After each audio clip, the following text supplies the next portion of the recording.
In a small village, a severe epidemic and prolonged drought were taking place. This terrifying story happened to a young man named Jiro. That day, while washing clothes inside his house, he suddenly heard a strange noise coming from outside the door. Looking around, Jiro thought it was probably another beggar. However, when he glanced to one side, he discovered a beautiful girl who was injured. How strange! Could such an extremely beautiful girl really appear in his quiet little village? Jiro was flustered by the girl's appearance. She had a large wound on her leg, and Jiro guessed that she might have just escaped from bandits down the mountain. Jiro quickly asked the girl if she was all right. The girl didn't say anything, only making faint sounds with her mouth. Jiro continued asking for more information about the girl, but she remained silent, which made him feel uneasy. Jiro then asked if she came from the neighboring village. Currently, the epidemic was rampant and the nearby village was hit hardest. Perhaps this was why the survivors had to migrate everywhere. But strangely, the girl continued crying and only let out very faint sounds. At this point, Jiro realized the issue. This girl was mute. On the other hand, he also felt concerned that the disease might spread to him, so he was quite hesitant. However, Jiro calmly considered the situation. Although the neighboring village had an outbreak, all those infected had already died. Since this girl was unharmed, she must be immune to the disease. So, without overthinking, Jiro approached and consoled the girl, promising to help bandage her wounds and then take her home. The girl was moved by Jiro's kindness. She never expected to meet such a good-hearted young man during these chaotic times. After bringing the girl into the house, Jiro treated her wound and carefully bandaged it. Because the injury was quite serious, he advised her to stay for a day to recover. He promised to find a way to take her back to her village the next day. Although the girl couldn't speak, she still understood Jiro's words and appeared delighted. Moved by Jiro's kindness, the girl fell head over heels for him. She was truly smitten by this handsome young man. While helping the girl onto the bed to rest, Jiro felt something strange. Her hands, though soft, were icy cold. Jiro also felt an intense itch at the back of his neck. He kept scratching, and soon sweat poured down his body, chilling him to the bone. At some point, raised itchy bumps had appeared on the back of Jiro's neck. His mind suddenly clouded and Jiro became frightened, screaming loudly. He felt his body alternating between hot and cold. Suddenly, something behind him caused Jiro to panic. It was horrifying. Behind him appeared giant mosquitoes with grotesque shapes.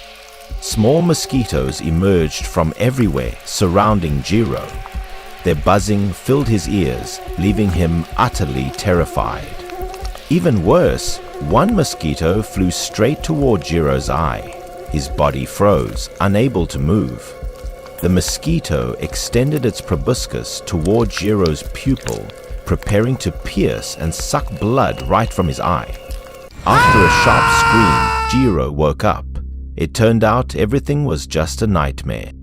Standing before Jiro was the girl he had saved. She only made strange sounds and looked at him affectionately. However, the girl's actions were very odd. She leaned close to Jiro's body, but he quickly stopped her. At this moment, Jiro noticed strange swellings all over his body. He easily recognized them as mosquito bites. The girl quickly brought a bowl of hot soup to Jiro. Feeling awkward, Jiro could only ask what had happened. From the moment he helped the girl into the house, he remembered nothing. The girl now appeared shy and began feeding him porridge. Suddenly, Jiro realized something. He felt his entire body becoming strong again. It turned out that she was the one who had saved him from the deadly illness he had been suffering from. While he was unconscious, the girl had treated him. Though she didn't understand Jiro's words, She knew he was expressing friendly feelings toward her, which made her feel bashful and shy. Jiro shyly patted her head to comfort her, saying she could stay here temporarily. Once she recovered fully, he would help her find her family. After 7 days together, they developed feelings for each other and decided to get married. A small wedding was quickly arranged. There were no guests or elaborate feasts, just a table covered with a red cloth, a candle, and 2 celebratory glasses of wine. That night, they officially became husband and wife. Unbeknownst to them, at the same time, a mysterious figure appeared in the village. A wandering monk arrived, carrying a dead, yellow-furred fox on his back. The monk gave a sinister smile. He had traced the terrible demon responsible for causing this epidemic. That morning, snow fell heavily. After the drought, winter had come early and dragged on, making life increasingly difficult in the village. In a corner of the yard, Jiro was in pain, vomiting a lot of blood. His old illness had returned and worsened. Jiro thought the cold weather had triggered his pneumonia, but upon reconsideration, Jiro realized the symptoms were more similar to this epidemic. Could it be that he had contracted the virus? Just then, the voice of the monk rang out, declaring that Jiro was indeed infected. The sudden appearance of the man startled Jiro. He turned around and asked who the man was. The monk introduced himself as a demon-hunting sorcerer. He was chasing a demon that had caused the epidemic. After their battle, the demon had been severely injured. Then, the monk pulled out the yellow-furred fox hanging by his side. Jiro was curious, not understanding what the monk was doing. But just seconds later, Jiro became terrified, as if he had seen these signs somewhere before. It was horrifying. Blisters covered the fox's body, unmistakably mosquito bites. These swarms of mosquitoes had spread the disease. Jiro asked the monk if the fox was infected and related to the demon. The monk began recounting the story. The demon was a 1,000-year-old mosquito spirit. In her very spirit, it was an expert in the art of committing murder. Wherever it went, it spread disease. Its method was horrifying. It laid eggs inside its host. A month ago, the monk had found the demon in town and waged a 3-day battle against it. This mosquito spirit had transformed into an extremely beautiful girl. Wherever she went, millions of infected mosquitoes followed, ravaging villages and spreading the disease. At every place they visited, they laid eggs on the hosts. Initially, the hosts would feel healthy, but eventually they would become weak and sickly. Hearing this, Jiro suspected something. Pointing to the fox, he asked the monk, "Are those mosquito bites on the yellow-furred fox where the demon laid its eggs?" The monk didn't deny it and agreed that Jiro's hypothesis was close to his own thoughts. However, the yellow-furred fox had died before the eggs hatched. The monk wanted to destroy the demon to uncover the root cause of the epidemic. The monk had a terrifying hypothesis. This demon used humans to nurture its eggs. The monk even teased Jiro, asking if he had been bewitched by the demon. If so, then he would become pregnant and give birth to a bunch of offspring. The monk's taunts made Jiro feel fearful. At the same time, the monk suddenly pressed hard on Jiro's shoulder with one hand. Jiro was astonished as, in that moment, he saw something horrifying. Jiro could no longer believe his eyes. A vision appeared before him, showing him what the monk had faced. It was an image of a female demon with killer eyes. She had fought the monk and suffered a wound on her thigh inflicted by him. That battle had been grueling for the monk to injure the demon, but it had managed to escape all the way to this village. After seeing these images, Jiro became extremely frightened. Everything seemed blurry in his mind. The monk used his powers to show Jiro clearer images of the demon, proving that he suspected Jiro. Jiro now felt confused. He couldn't believe his eyes or the images he had just seen. Could it be that this was his wife? After showing Jiro those images, the monk raised his hand and asked whether Jiro had ever encountered this demon. However, Jiro replied that he had never met it before. He even told the monk that if he had, he probably wouldn't still be standing here. At this point, Jiro's body suddenly became heavy and weary. He said that he would inform the monk if he ever saw the demon. Hearing Jiro's words, the monk looked disappointed. He knew that Jiro was hiding something and repeatedly warned him to be careful when the blood moon appeared in the sky. Seeing that the monk still didn't trust him, Jiro insisted once more. He said that there was an old house at the end of the village where the monk could stay temporarily. With that, the monk bid farewell to Jiro, saying he would stay there for a few days. If he searched the entire village and still couldn't find the demon, he would move on to the next village. However, he still advised Jiro to be cautious, as demons were very seductive and manipulative.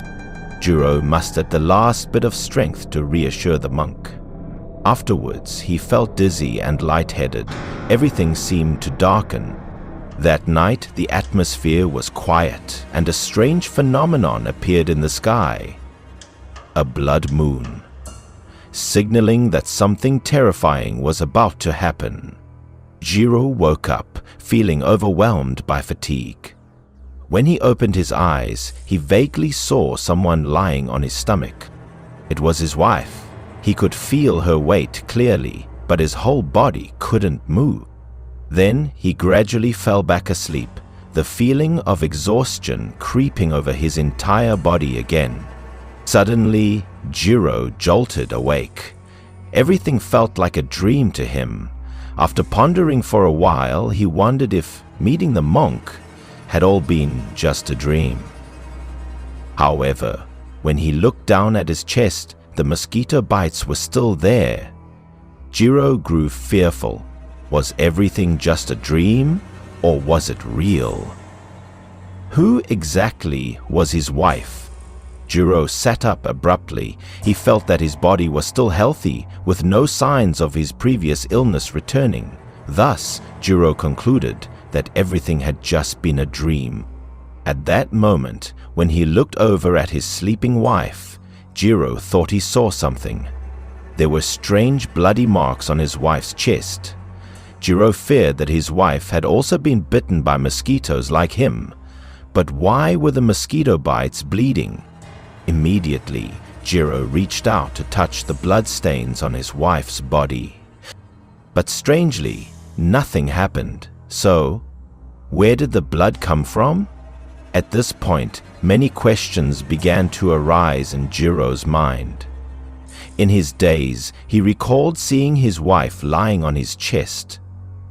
Could it have been his own blood?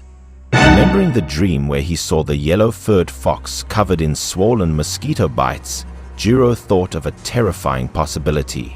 Could countless mosquito eggs have been parasitically laid inside him by the demon? The more Jiro thought about it, the more frightened he became. This nightmare wasn't without reason. The mysterious appearance of his wife and the bite marks on his chest only deepened his suspicions. Afterward, Jiro lay back down to sleep and wait. If the dream was true, then his wife was indeed the demon. And tonight, the blood moon had appeared. It was time for the demon to reveal its true form. While lying there lost in thought, his wife suddenly woke up. The girl didn't understand why she was drenched in sweat. Jiro heard his wife moaning clearly. It seemed like she was having a nightmare or experiencing some kind of intense pain. Suddenly, his wife turned to wake Jiro up. She even said that she knew he was still awake and wanted him to witness this scene. With that, the wife stepped down from the bed. She glanced back at Jiro, who was pretending to sleep with his eyes closed, then slowly began removing her clothes. Jiro was terrified, tightly shutting his eyes. He didn't want to see what he was imagining. He hoped this was just a nightmare. However, a faint pink mist gradually enveloped the room and Jiro could smell the stench of blood. His wife leaned down and said to Jiro, "It's time for you to know this secret, and you must witness this incredible sight." In his haze, Jiro slightly opened his eyes to look. His wife's eyes had turned pitch black, and her face began to crack open. From within, a monster tore through and emerged. Jiro was now utterly horrified. Those were huge eyes, and unmistakably the head of a giant mosquito slowly peeled away from his wife's body. Sharp claws sprouted from its hands. The demon appeared to be in pain, as if something inside it was resisting. Before Jiro's eyes now stood the demon, with a human body and the head of a mosquito, with wings sprouting from its back. Jiro could only scream, using all his strength to struggle. Strangely, the demon just stood there wailing. Jiro kicked it hard in the chest. The kick sent the demon crashing into the wall. A thick black smoke appeared and only strange cries could be heard. The dense black smoke filled the room, and even Jiro couldn't understand why the demon had become so weak. In an instant, his wife's face reappeared. The girl looked sorrowful, tears streaming down her cheeks. Jiro grabbed a wooden stick from the corner of the room and screamed, preparing to attack the demon. However, just as he raised the stick, what happened next made him stop. The demon had returned to the gentle form of his wife, but she was dead. Jiro was now both terrified and heartbroken. He didn't know how to face the situation. Clearly, she was both a demon and his wife. Perhaps to prevent her demonic nature from harming her husband, the girl had tried to use her strength to suppress the rising beast within her. Faced with this situation, Jiro suddenly remembered the scene from his dream, the location he had pointed out to the monk. Jiro quickly ran to the abandoned house at the end of the village. Now, only the monk could provide him with the most accurate answers about all of this. As soon as he entered the house, Jiro begged the monk to save his wife, as he still believed that his wife's body had merely been possessed by the demon. After making a hand seal, the monk became aware of the situation. He told Jiro to lead the way quickly. Jiro quickly led the monk back to his house. As soon as they opened the door, the stench of blood hit them strongly. Inside Jiro's house, his wife was gone, replaced by a giant mosquito lying dead. The monk said that he never expected this demon to meet such an end. He had long known that Jiro was being bewitched by this demon. He had entered Jiro's dreams to warn him about the demon. He also said that Jiro was very lucky. This demon seemed to have been softened by Jiro. When the blood moon appeared, the monster should have awakened and killed Jiro. But unexpectedly, the demon had used its own body to protect Jiro. As he spoke, the monk examined the giant mosquito's corpse and was suddenly surprised because the truth was not as he had thought. Jiro's wife was not a demon. Her body had been stolen by the mosquito demon. Hearing this, Jiro felt as if he had been struck by lightning. The monk also revealed to Jiro that the girl had been fighting against the demon to protect him. Every day his wife cared for Jiro, and at night she used her proboscis to suck out the poisoned blood and treat the illness caused by the virus that the mosquito demon had spread throughout the village. She had made a pact with the demon so she could stay by Jiro's side forever. However, everything had fallen apart due to Jiro's suspicions and, above all, because of the monk, who had cast the spell to summon the blood moon. At this moment, the monk felt deep regret In a careless moment, he had endangered a human life. After hearing the monk's words, Jiro became heartbroken. His wife's love for him was real. Though she couldn't speak, she must have endured so much pain. Jiro felt like his whole world was collapsing. He had doubted his wife's feelings. Suddenly, Jiro's entire body began to tremble violently, and blood spurted from his mouth. The disease within Jiro had flared up. The monk grew fearful because if it wasn't stopped, the parasites inside Jiro would take over his body completely. The monk began casting a spell. He couldn't let the girl's sacrifice be in vain. At this point, Jiro writhed in agony, feeling as if thousands of worms were gnawing through his body from the inside. The more he thought about it, the more bitter the monk felt. That girl had sacrificed herself to heal Jiro, but due to his wrong judgment, he had misunderstood her. After the waves of pain subsided, the bumps on Jiro's body began to spread even further. They reached his neck, causing Jiro immense pain, and he screamed in despair. The monk patiently waited for the right moment. The larvae gradually spread toward Jiro's brain, beginning to invade his entire body. The monk muttered something under his breath and then focused his energy. Suddenly, he drew the sword strapped to his back. Could it be that the only solution was to destroy Jiro? Only by eliminating the host could the epidemic be stopped. But no, the monk turned the sword toward himself. Since he was immune to the disease, this was the most effective solution he could think of at the moment.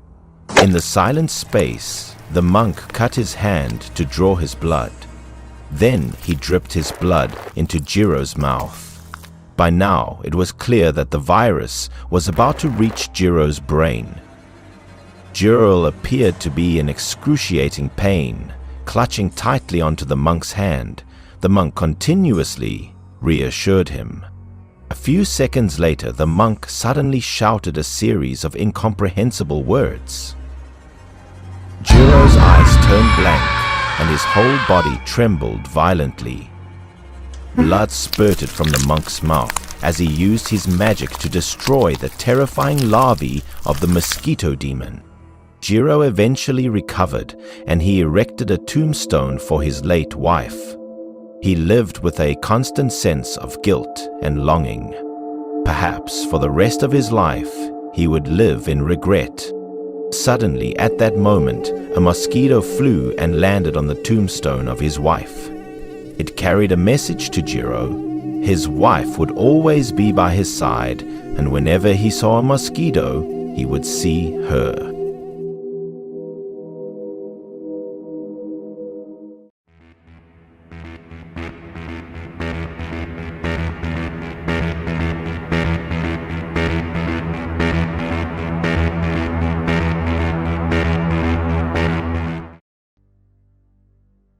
During the interview that day, Anna was once again looked down upon with the interviewer's discriminatory gaze.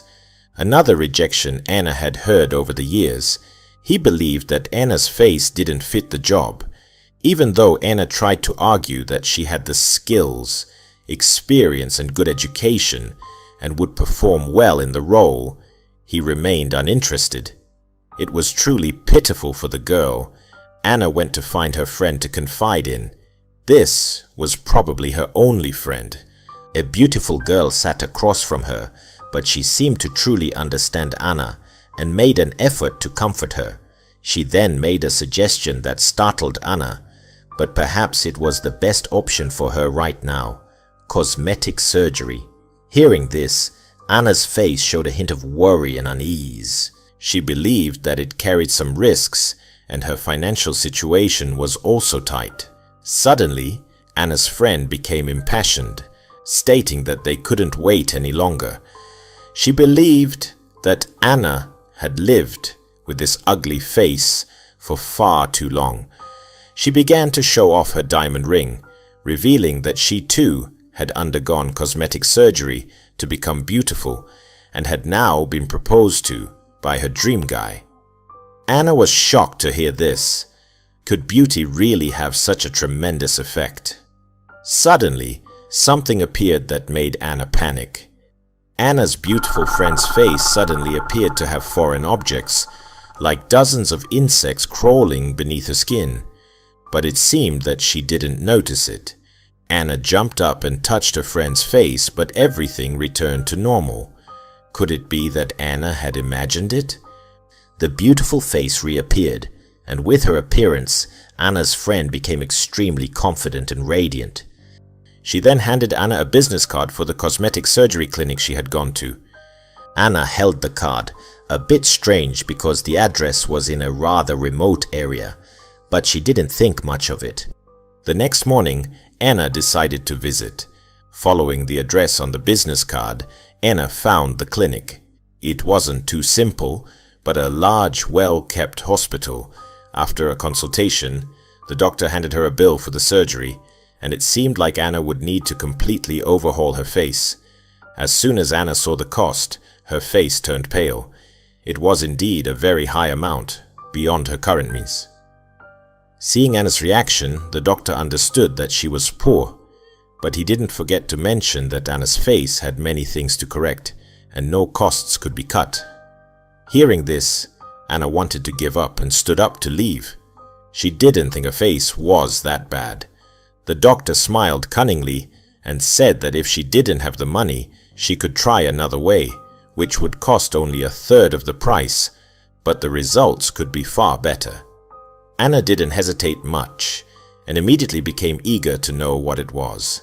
The doctor opened a drawer and took out a red flyer. It seemed this wasn't the usual method. The eye-catching flyer promised to repair the entire face at a low cost. But there was one condition. The condition was that regular maintenance would be needed, and Anna would have to return after a while to maintain her face. Without thinking much, Anna slammed her hand on the table to show her determination, wanting to do it immediately. Sometime later, after undergoing anesthesia, Anna had no idea what happened or what the doctor had done to her. Finally, the day came to remove the bandages and reveal her beautiful face. But this method was truly effective, causing no pain, no long wait, just a short time for immediate results. The doctor brought a large mirror in front of Anna, but she was so nervous she didn't dare to look. The doctor urged her to look, saying that Anna's face was now incredibly beautiful, and there was no need to feel embarrassed. Only then did Anna muster the courage to look in the mirror. She was stunned by her reflection. It wasn't her anymore, but a beauty goddess. She applied to large companies again, hoping to try her luck once more. The interviewer was also captivated by her, unable to stop staring at her beauty. With her already attractive figure, now enhanced by a perfect face, Anna seemed to shine. The companies she applied to and interviewed with started sending her job offers. The interviewer sitting across from Anna wanted her to start immediately, but his lecherous gaze gave it away. Today was indeed a lucky day for Anna. After interviewing at 3 places, all of them wanted to hire her. In a cheerful mood, Anna invited her close friend to a coffee shop, and her friend was also surprised when she saw Anna. She believed that with her new face from the surgery, no one could reject Anna, and she would soon be surrounded by rich men. Hearing this, Anna felt a little upset. She didn't like the mention of her surgery and wanted to forget her ugly past, so she became uncomfortable when her friend kept bringing it up. Her friend wondered what she had to hide. Surgery was just surgery. She thought Anna was too superficial. After hearing this, Anna started to lose her temper. She believed her friend was too nosy and ungrateful. Her friend thought Anna was ungrateful, already forgetting who had led her to the clinic. The two argued back and forth, and things heated up, neither willing to back down, and Anna stood up to leave. Anna's friend didn't back down either, suggesting they should cut ties and no longer be friends. Back home, Anna soaked in the bathtub to relieve her stress, continuously muttering curses at her friend. Suddenly, her phone buzzed with a message. It seemed to be from the clinic, notifying her of something. But Anna didn't care. With her current beauty, she had everything she wanted, and the guys couldn't stop chasing her. She felt that these things were meant for her, and her face had the right features to become this beautiful. She was satisfied with her appearance and would no longer listen to anyone. After finishing her bath, Anna happily wrapped herself in a towel and stepped out of the tub. This was the life she had always dreamed of, but as she walked past the mirror, she suddenly saw something appearing on her face. It started to appear more, looking like large blisters filled with something inside. Anna panicked, remembering the clinic's message from 3 days ago, reminding her to come for maintenance, but she had ignored it. At this point, there was probably no way to fix it. The blisters kept spreading all over Anna's face, causing her immense pain. Maggots began to break out from the blisters, falling everywhere in the sink. Anna's face had completely mutated, with maggots crawling all over her skin. Everywhere was covered with maggots and pus from her face. This was likely the consequence she had to bear. The blisters grew larger and more numerous, wriggling all over Anna's face, causing her immense pain. By this time, it was too late to cry. Anna could only scream in terror, and then there was no more news of her. Back at the clinic, everything was still running as usual. Someone came to see the doctor for maintenance, probably using the same service Anna had. The nurse offered to ask the doctor if she should prepare anything, but it seemed to be a secret. The doctor smiled cunningly again, wanting to handle the preparations himself. It turned out that Anna's best friend had come for maintenance. She had also used the same cheap service as Anna, but unlike Anna, she always kept up with regular maintenance. She knew exactly what the doctor was doing, but for the sake of beauty, she accepted it, and over time, she had brought many clients to the clinic, which earned her some discounts. The doctor also reminded her that using this method required a sacrifice, being bound to it forever. Anyone who didn't comply would suffer the consequences. She understood who the doctor was referring to. Maggots were crawling beneath her skin, but she still wore a sinister smile, probably knowing what would happen to Anna. But because of Anna's arrogance, she hadn't reminded her. It was a consequence Anna had to face alone.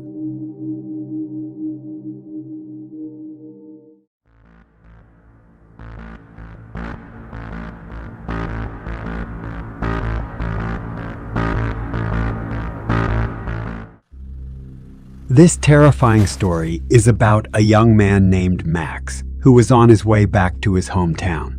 On that day, Max was driving his car quite fast and crashed into a white vehicle parked in the middle of the road. When he regained his composure, his head was bleeding from the impact. Max muttered angrily to himself, wondering who the fool was who left a car in the middle of the road like that. Wasn't that asking for death? Immediately, Max stepped out of the car to inspect the damage and see who the owner of the white car was. However, to Max's bad luck, no one was around. Perhaps the car had broken down and its owner was out looking for help. The area was quite remote, and Max knew getting a tow truck here would be nearly impossible. Max decided to call his best friend, asking him to bring a tow truck to help, but it would take more than 2 hours for his friend to arrive. So, Max anxiously sat and waited. As time passed, he grew more impatient from hunger. Suddenly, Max heard the distant sound of a bell ringing. He saw an old man approaching with food. Max recognized him as a regular vendor in this remote mountain pass. selling a local delicacy, bitter vegetable soup. Most families in the area sold vegetables, and when the vegetables were close to wilting, they would make a hearty soup with a mix of the remaining produce. Max quickly waved the old man down. He was relieved to see him, as food was exactly what he needed. Max happily ordered 2 bowls of the soup. The old man smiled warmly, replying that Max was the first customer of the day. The old man had expected a slow day, but with Max as his first customer, it was sure to bring him luck. Out of curiosity, Max peered into the pot to see what the soup looked like. He paused, feeling uneasy. Though it was supposed to be a vegetable soup, the appearance was unappetizing. Inside was a thick, dark purple liquid that smelled surprisingly fragrant, causing Max's hunger to grow even stronger. Max thought to himself that, being in such a remote area, it was good enough to have food, even if he knew street vendors like this couldn't guarantee cleanliness. He urged the old man to fill up a bowl for him. The old man immediately ladled a bowl of soup and handed it to Max. Max gratefully accepted the bowl, surprised at how delicious it smelled. After all, it was just a vegetable soup, so it was extremely cheap. After handing Max the bowl, the old man smiled strangely and told him to enjoy it, as his soup was the best local specialty. Suddenly, the old man shook a bell lightly.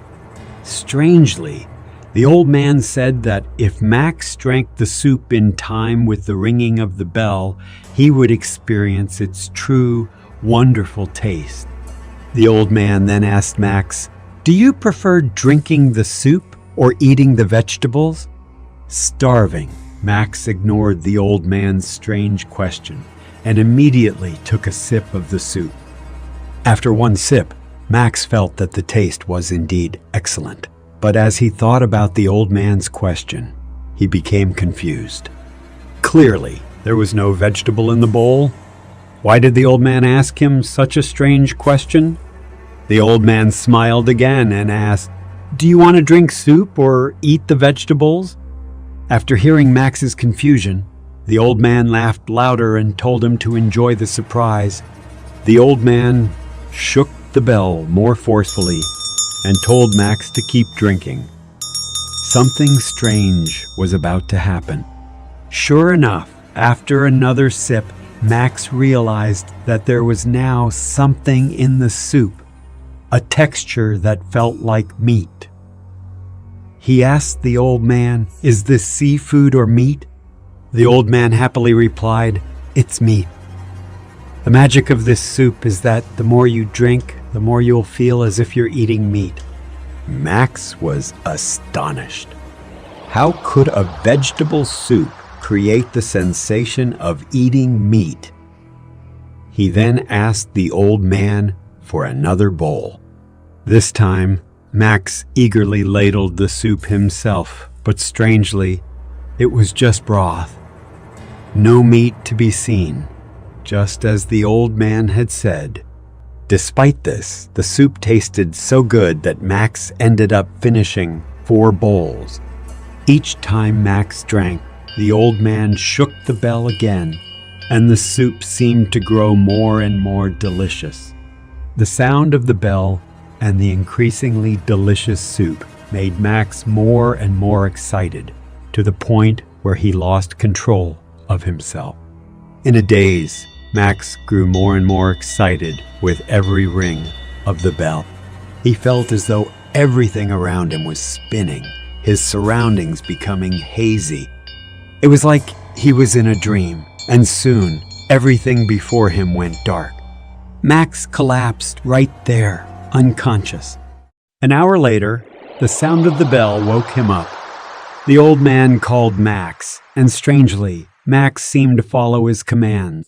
Max, now dazed, felt weak all over. He even vomited as the soup made his stomach churn. Max could feel something crawling inside his stomach, coming up to his mouth. Max rushed to his car. He ran to the car's mirror. Then he quickly turned on the flashlight on his phone. As the light illuminated, Max was horrified to see dreadful things emerging from his mouth. Tiny parasites were living in his mouth, making him itch uncontrollably. Terrified, Max screamed in agony. Max desperately tried to scrape the disgusting creatures from his mouth and tongue. But to his horror, they were clinging tightly to his tongue, slowly attacking his body. Max could see that these creatures had many legs, allowing them to hold firmly onto his mouth and tongue.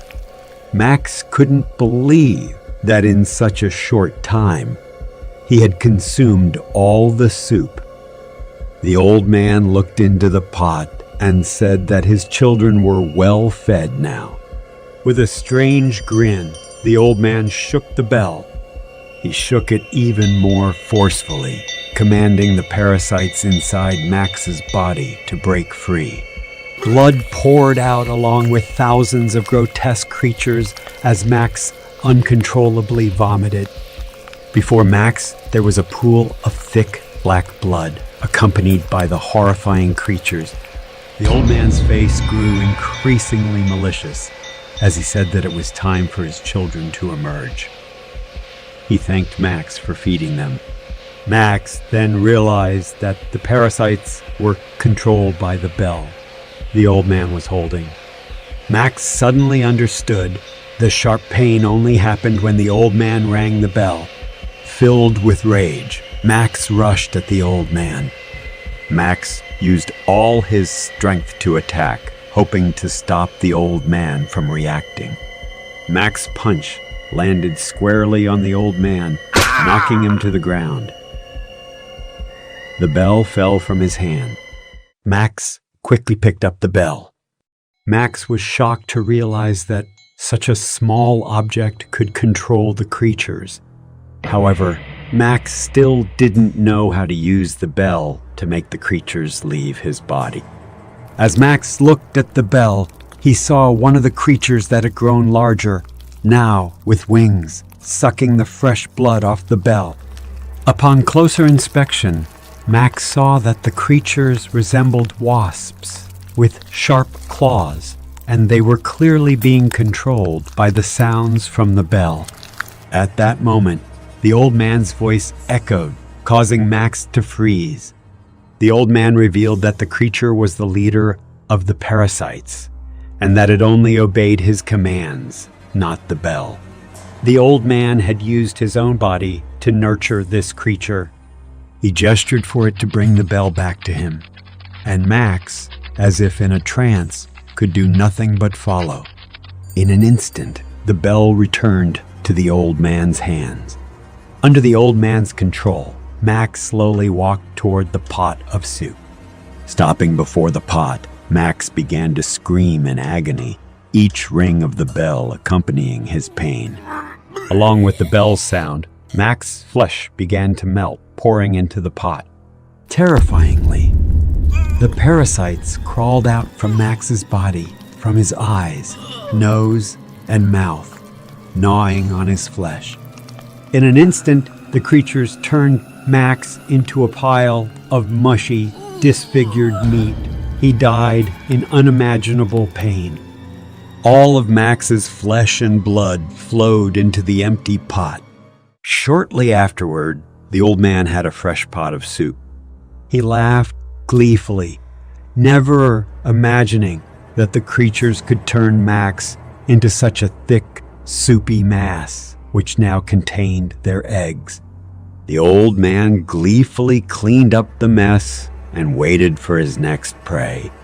As the day turned dark, the remote and desolate area was perfect for such horrifying events.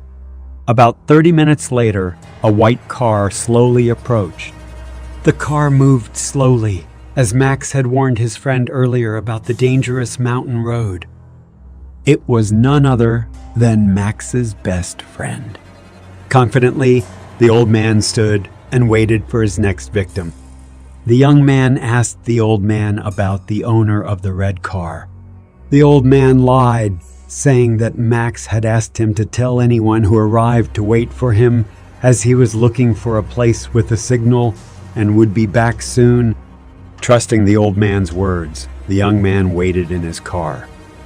After a while, the old man asked if he was hungry and invited him for a bowl of soup. Naturally, the young man did not refuse. As night fell, the old man gave a sinister smile. A month later, the city was in an uproar over mysterious disappearances and the spread of a strange plague of man-eating insects. Organization X took responsibility, but issued a warning of a coming pandemic that would wipe out humanity.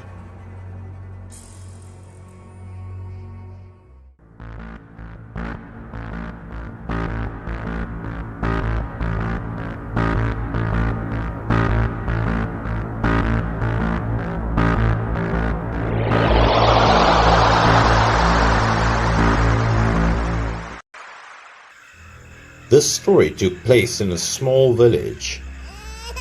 On a day, a baby was born. The couple had been married for more than 3 years when they decided to have the baby. They were so happy. Usually, when a child was born, people often invited a Taoist to come to pray, to give the child a name and consider its fate. But after looking at the child, this Taoist said that the child would surely have a disaster in the future and would not live long. The husband was surprised to hear. He asked why the old Taoist would say something like that. The old man shook his head thoughtfully, saying that this child's horoscope was extremely bad.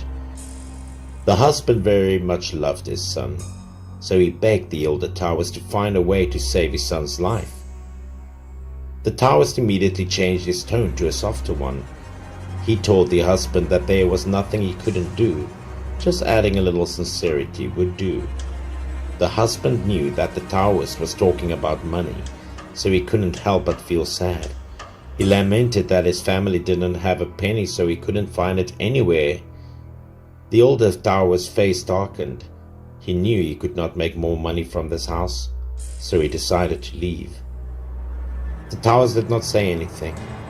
He immediately knelt down and begged him to have mercy on the poor child and showed the husband how to rescue his son.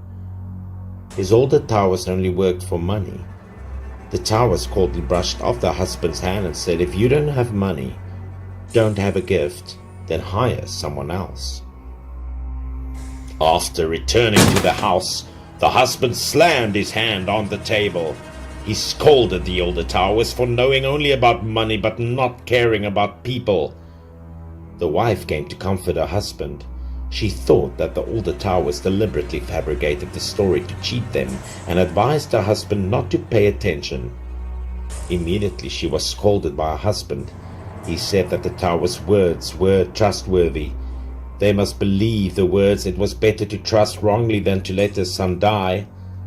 The wife could not argue with her husband, so she only obeyed. After that, the husband angrily took the cup of water and took a big sip.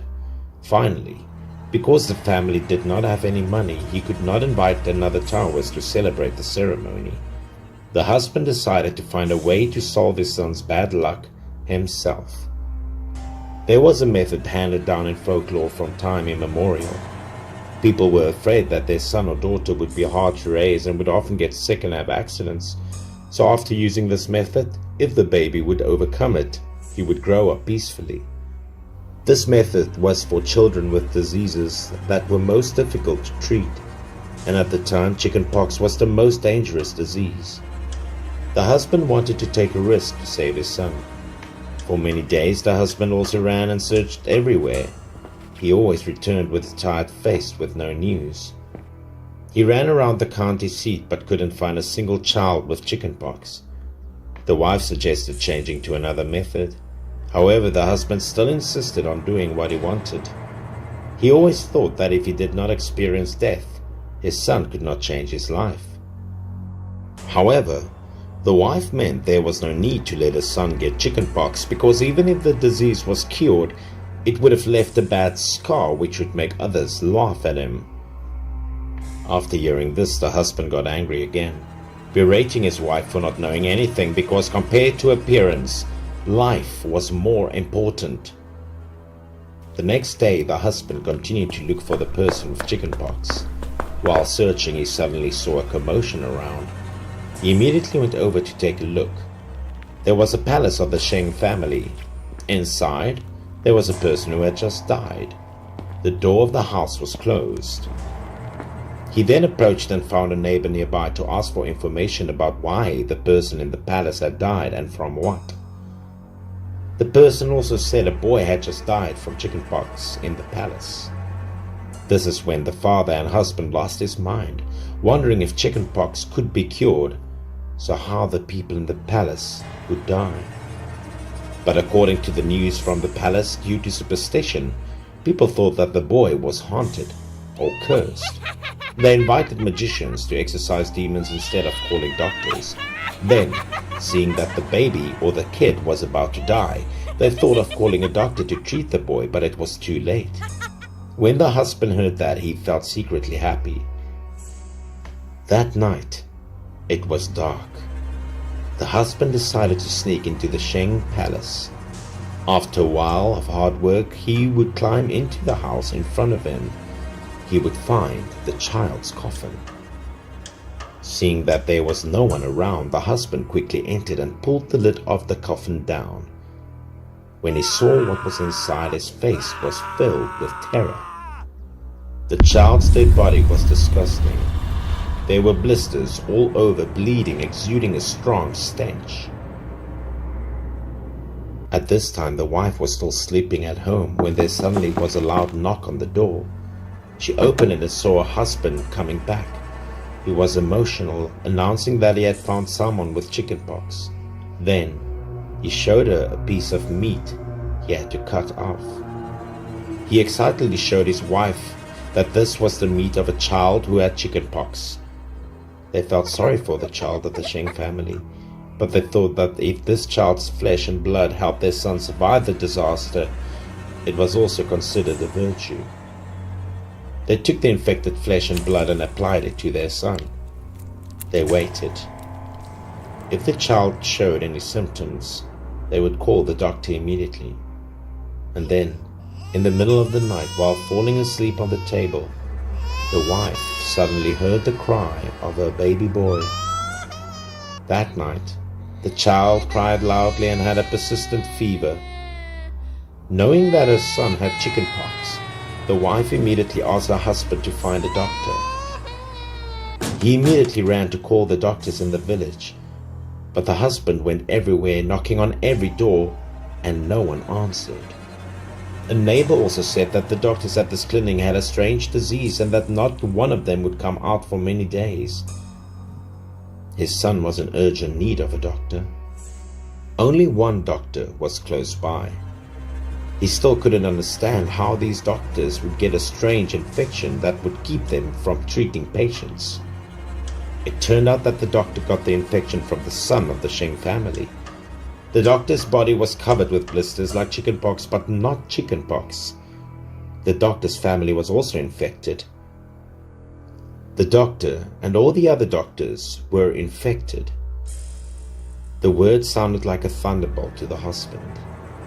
After returning home, the man felt deep regret for having acted foolishly.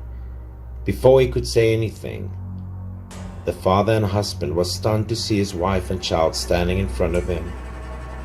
The wife was bursting into tears, asking why the doctor didn't come because she still didn't know what was happening. And then, they were helpless and could only quickly take their child to another clinic in a different district. When they found out, they realized they were wrong all along. But it was all too late. They had been responsible for the death of their own child. The strange disease had no cure. All the tower's prediction had accidentally come true. However, not only the child, but the whole family passed away.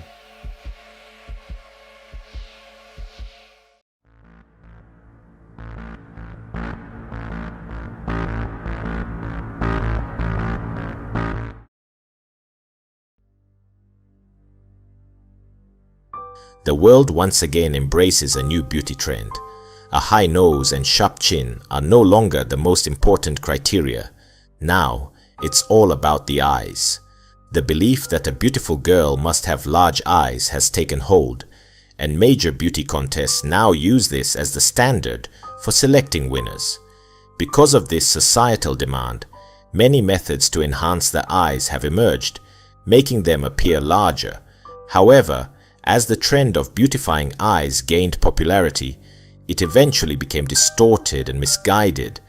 This story takes place at a famous cosmetic surgery hospital in the city. At this time, the hospital staff had to take late lunch breaks, often working overtime as the number of customers grew steadily. The hospital had just released a new invention for eye beauty, a product that eliminates the need for painful surgery. The nurses whispered to each other that the product was quite expensive, only recently released on the market, and designed exclusively for the wealthy. Those who used it would have extraordinarily beautiful eyes. Mary, a nurse who had worked at the hospital for over 5 years, always felt sad about her small eyes. It made her feel insecure, but she didn't have enough money to afford surgery to make them bigger. And now, with this expensive product, her dream seemed even further out of reach. As she pondered, Dr. Khan, Mary's superior, called for her. In the hospital, Dr. Khan was the only one who never judged her for her small eyes, which is why Mary held him in high regard. Dr. Khan asked Mary if she remembered the time when he drove her home and they stopped for a bowl of noodles.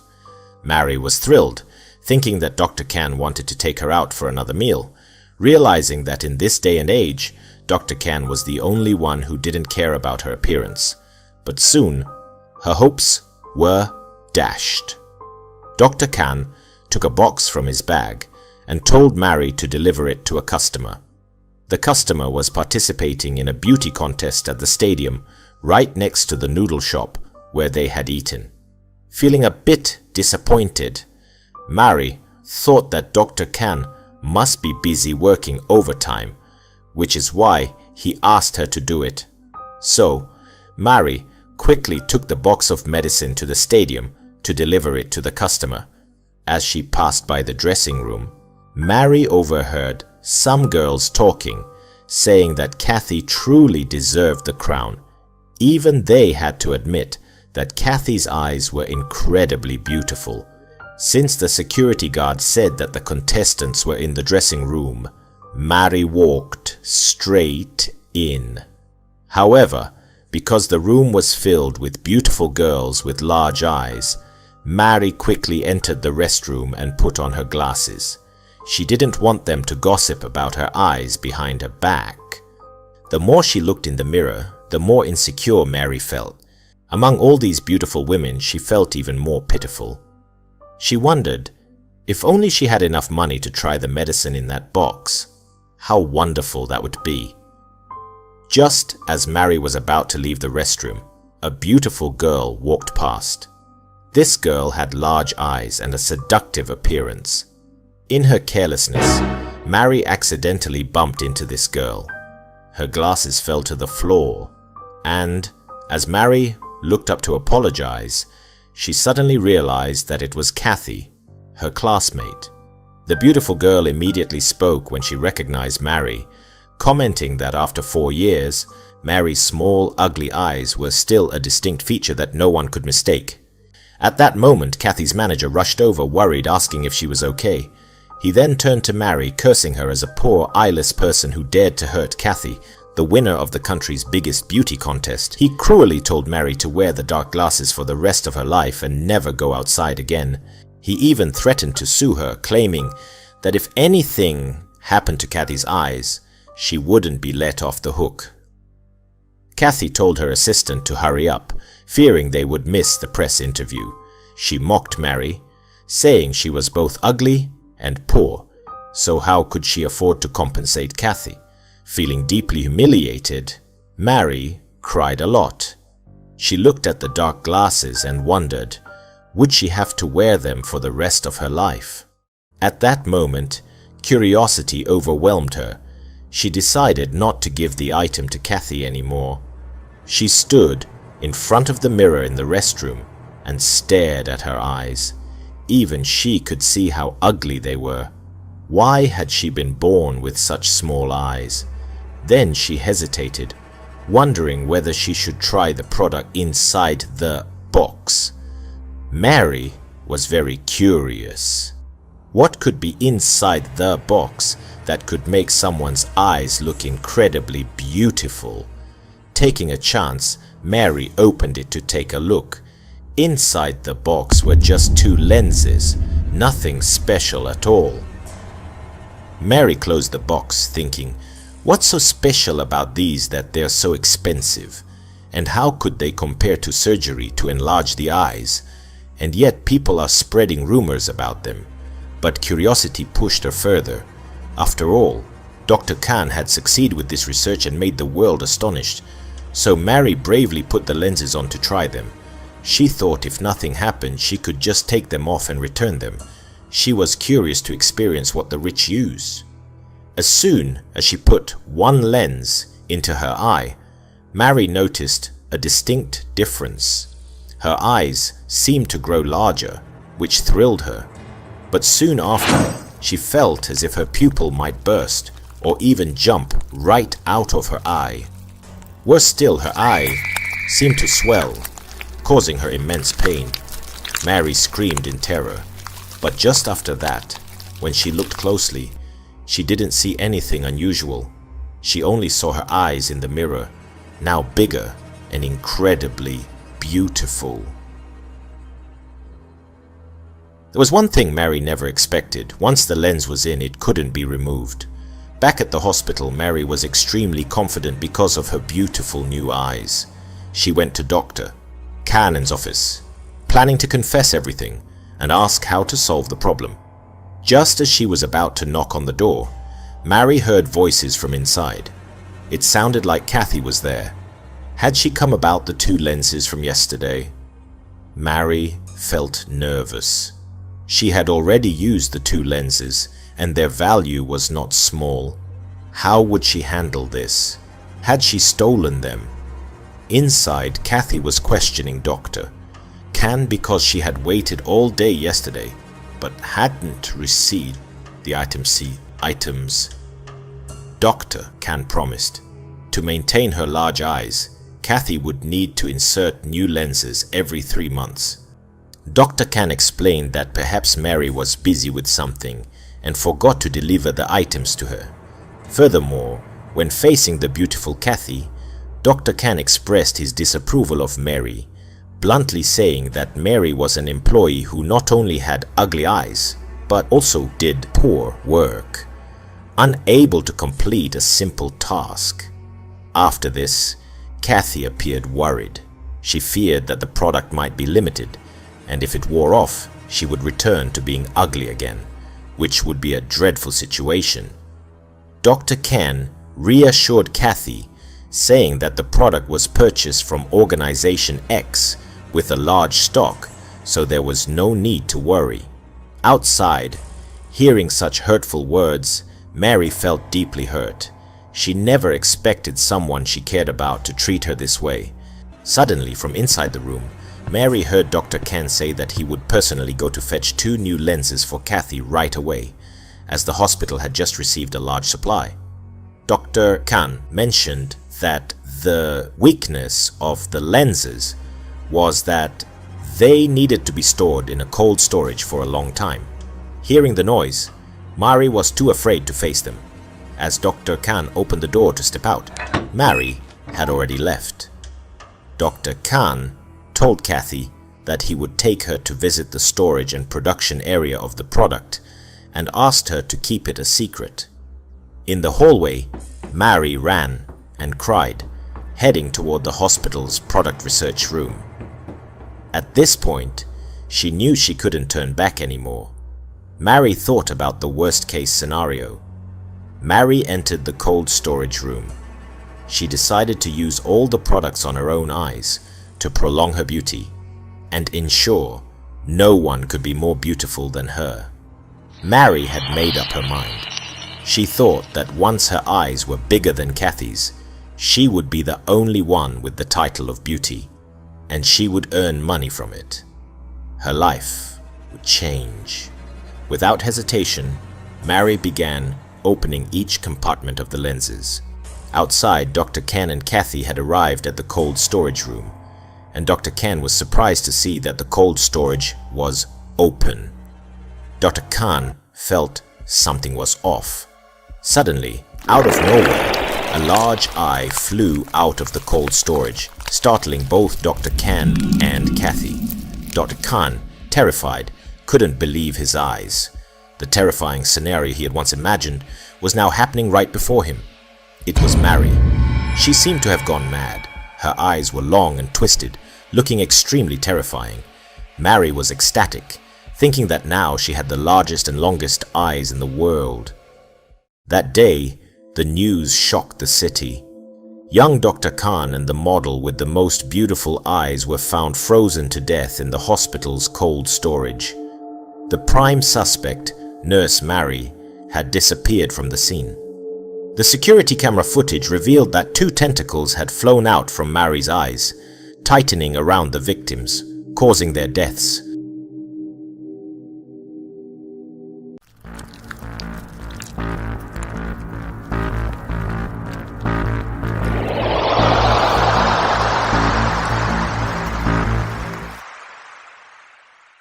Tan and Chinko are final year students who share the same dormitory room at the school.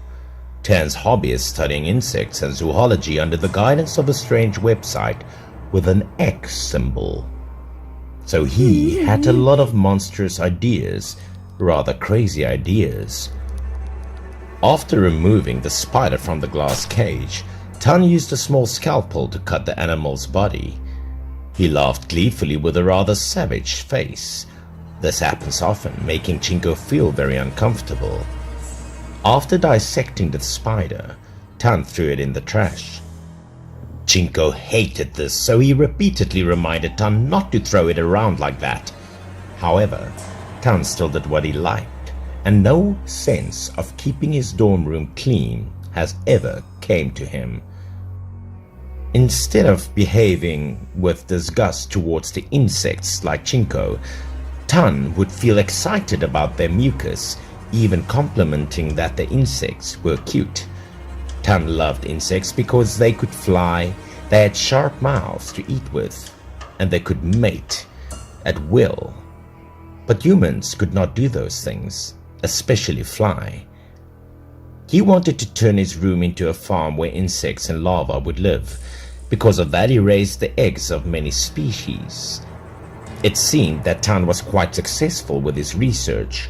As for Chinko, he thought it was disgusting and perverted, so he never wanted to see them. He asked Tan to raise and study them in a more secluded place. However, in the eyes of the insect enthusiast, they were never repulsive or scary. Hey Tan, if you like insects so much, why not just become like them, huh? Tan lifted the egg in his hand and began to smile monstrously, thinking that the idea of turning into an insect wasn't so bad at all. A few days later, a scary thing happened. Tan made a curtain inside. He kept a lot of live insects behind this, and he was also there with his children. He was always smiling to himself inside and enjoying what was going on. Chinko felt that he was staying with an eccentric person like Tan, who was almost always alone in the room and did not interact with anyone. Suddenly, Tan poked his head out from behind the curtain, saying, "Hi, I'm a cockroach," and he stepped out of the curtain with the appearance of an insect. He dressed up as a cockroach with all the accessories attached. Chinko did not expect Tan actually to disguise himself as an insect. He really thought that Tan was a bit of a freak, maybe even a psychopath. Chinko didn't pay attention to Tan's fun. He took the glasses off from his eyes and even criticized that Tan really didn't suit it. After that, Chinko casually took the glasses and looked through them for a while out of curiosity. He didn't expect the glasses to have a lifelike vision.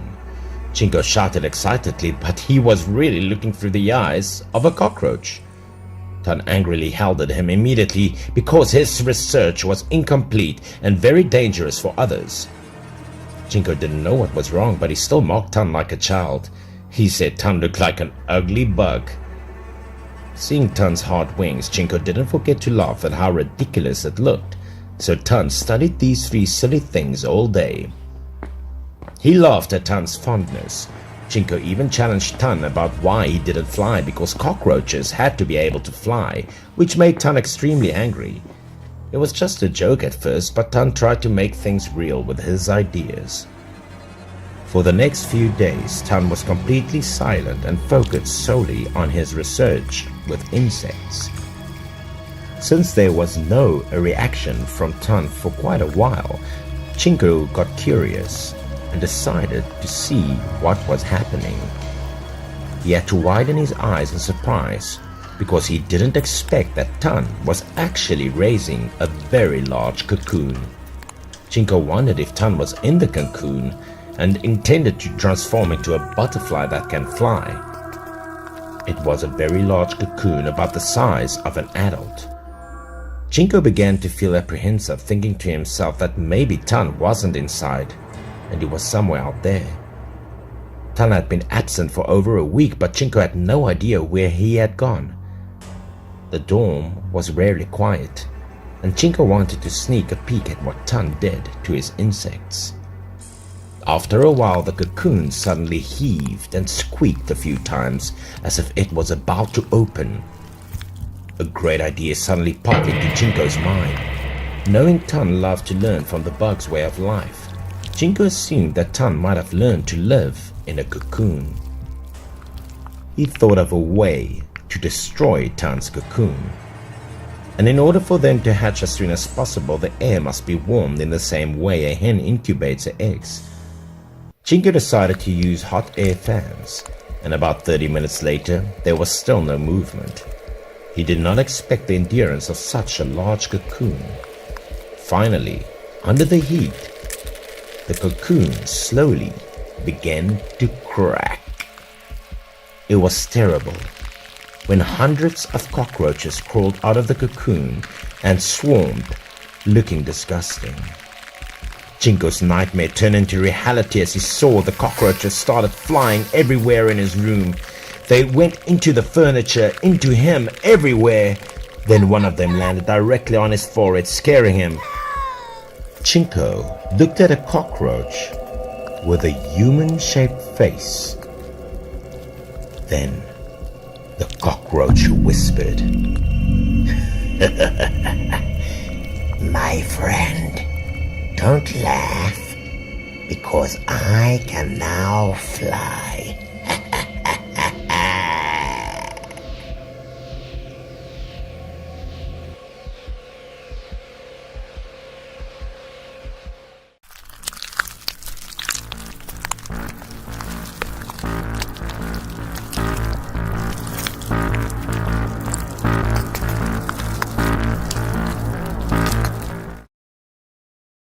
The story happened in a cosmetic hospital located on the outskirts of the city named X. At the moment, the doctor just frowned and narrowed his eyes, looking extremely difficult to say when examining the situation of a strange patient. His name was Rin, and he had a weird syndrome never seen before. According to his presentation yesterday, he still possessed thick, shiny black hair, but after taking off his hat, Rin began telling the story about the problem he was facing. Last night, he and a new girl he met at a bar went to a hotel. Here the two made love together. However, this woman named Jerem felt pain and said this was her first time. Rin also felt guilty and immediately apologized to his girlfriend. After that, the two continued to have fun. Jerem was sexy while saying, "I have this great trick." Rin got excited, saying he couldn't wait to try.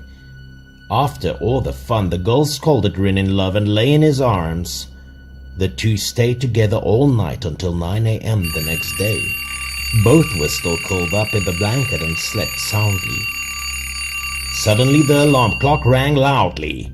Jerem pulled her head out of the blanket, urging Rin to turn off the alarm quickly. Then she noticed something strange about the person lying next to her. Jerem was so terrified that she woke Rin up, and he was startled when he awoke. "Where's your hair?" Jerem asked him, panicking. Rin was now extremely bewildered as he touched his forehead. He didn't understand what happened either. After that, Rin rushed to see the doctor and asked the doctor to look at his hair to check what was wrong. More than half of his hair was gone, making him uncomfortable in this ghostly appearance. Rin also confirmed that he did not suffer from hair loss before. The doctor was also surprised to hear this. "Didn't you lose any hair?" That was completely true, because otherwise Rin would not have panicked like that, Rin explained to the doctor. The doctor immediately reassured him, saying that no matter how strange the situation was, there was no problem with the hospital's hair transplant technology, so Rin didn't have to worry. The next day at a fancy restaurant, when Rin and Jerem met, Jerem touched his hair, constantly praising him because it was darker and shinier now than ever before. Of course, Rin was very happy and cherished his hair, so he always reminded Jerem to be careful when touching it because new hair growth was still not good. Jerem looked at their hair and thought that the hair transplant was also worth the money. However, 3 days later, an angry Rin went to see the doctor. Seeing Rin's appearance this time, the doctor couldn't believe it right before his eyes. Without saying anything, Rin immediately held at the doctor about what the hell was going on and why his hair, just transplanted, disappeared. Rin began to doubt the doctor's ability, possibly because of his poor technical skills that caused this to happen. The doctor was surprised that the hair on Rin's head disappeared without understanding the reason. Rin clutched the doctor's shirt tightly, blaming the doctor for this, that his girlfriend ignored him for days. Rin began to lose faith, but he had no choice but to rely on the doctor. Therefore, he also begged the doctor how to get his healthy hair back quickly. Rin was once again given a hair transplant by a surgeon. A few hours later, Rin dreamily saw the doctor waving. He slowly opened his eyes.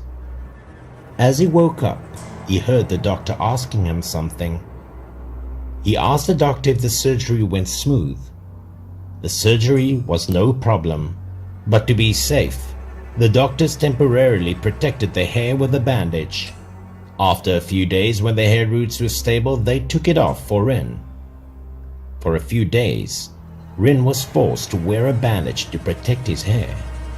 But to reassure him, the doctors prepared an extra wig cap for him, so there was no need to worry. Only then did Rin begin to feel more secure. He was discharged the next day. Along with the doctor's advice, Rin would soon return to the hospital for a re-examination. Before he left, the doctor also advised absolutely not to remove the gauze, otherwise their hair follicles would be damaged and their hair transplant might not be performed later.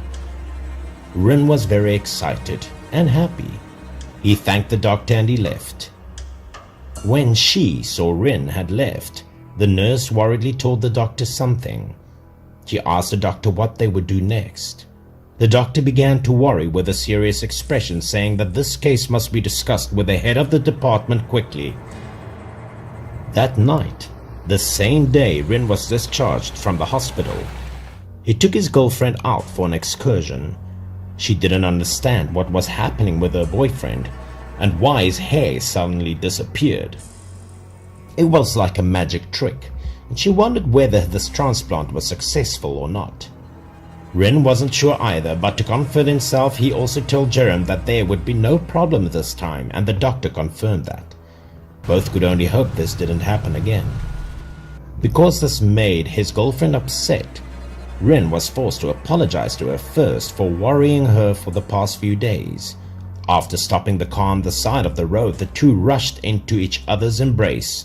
While kissing, Jerem instinctively pulled out Rin's hair again. From inside the car came a panicked scream. Jerem grabbed Rin's wig and held, accusing him of lying to her. He quickly pushed Jerem down, calmed her down, and explained to her. Because he missed her so much, he quickly put on a wig to meet her before the hair inside was stable. He promised that he would show her later. After that, he raped her while talking. In another development, the doctor went to the dean's room to discuss Rin's case. That was a video taken during surgery the other day. The two doctors watched intently as they began to discuss the new issue. At this time, the surgeon was attentively transplanting hair into Rin's scalp. Each strand was carefully transplanted. However, the nurse quickly discovered and reported to the doctor that Rin's hair follicles were weird. They seemed to be alive, and the transplanted hair was directly sucked in by the hair follicles. The doctor shook his hand while doing it because he also felt the strange thing. He carefully inserted the hair into the hair follicle. The paws were like mouths waiting for food to be inserted by a doctor. However, the doctor felt this was wonderful. The thing made him excited. They began to notice things happening over Rin's head. The doctor stopped the machine to continue observing, and at this point the hair had been transplanted all over the scalp. After that, the hair pores began to expand. The hair seemed to be sucked in, as there was a sound like the cry of some strange creature. The doctors were also amazed, and their eyes were wide as they watched. At the moment, the nurse reluctantly claimed that Rin's head seemed to be getting bigger than before. The doctor brought his eyes closer to look, as he couldn't believe it. He discovered the cause of Rin's hair loss symptoms. After that, the doctors had continued to transplant the hair in their operating room that became much more stressful. Although it was a strange phenomenon, it was not insurmountable. So the doctor also considers this a great discovery in the scientific world. Well, back to the story at Rin's place. Jerem couldn't stop screaming at this point due to extreme panic. She saw something terrible on Rin's head. His hair follicles began to open like fangs. He even cried because there was no food. The drool from the hair follicles spilled all over Rin's face. He went crazy and could no longer control himself, only listening to the voice in his head that wanted to pull Jerem's hair to feed his head made her cry in despair. The hole in Rin's head could speak, lamenting that they were hungry all over, wanting to eat immediately. Rin suddenly became the one thing ordered. Rin grabbed the tip of Jerem's hair, letting out a savage laugh while Jerem shivered and cried for help. Jerem cried out in vain. Her screams were so loud she didn't know who to call. Hair, hair, hair so delicious. I want to eat more.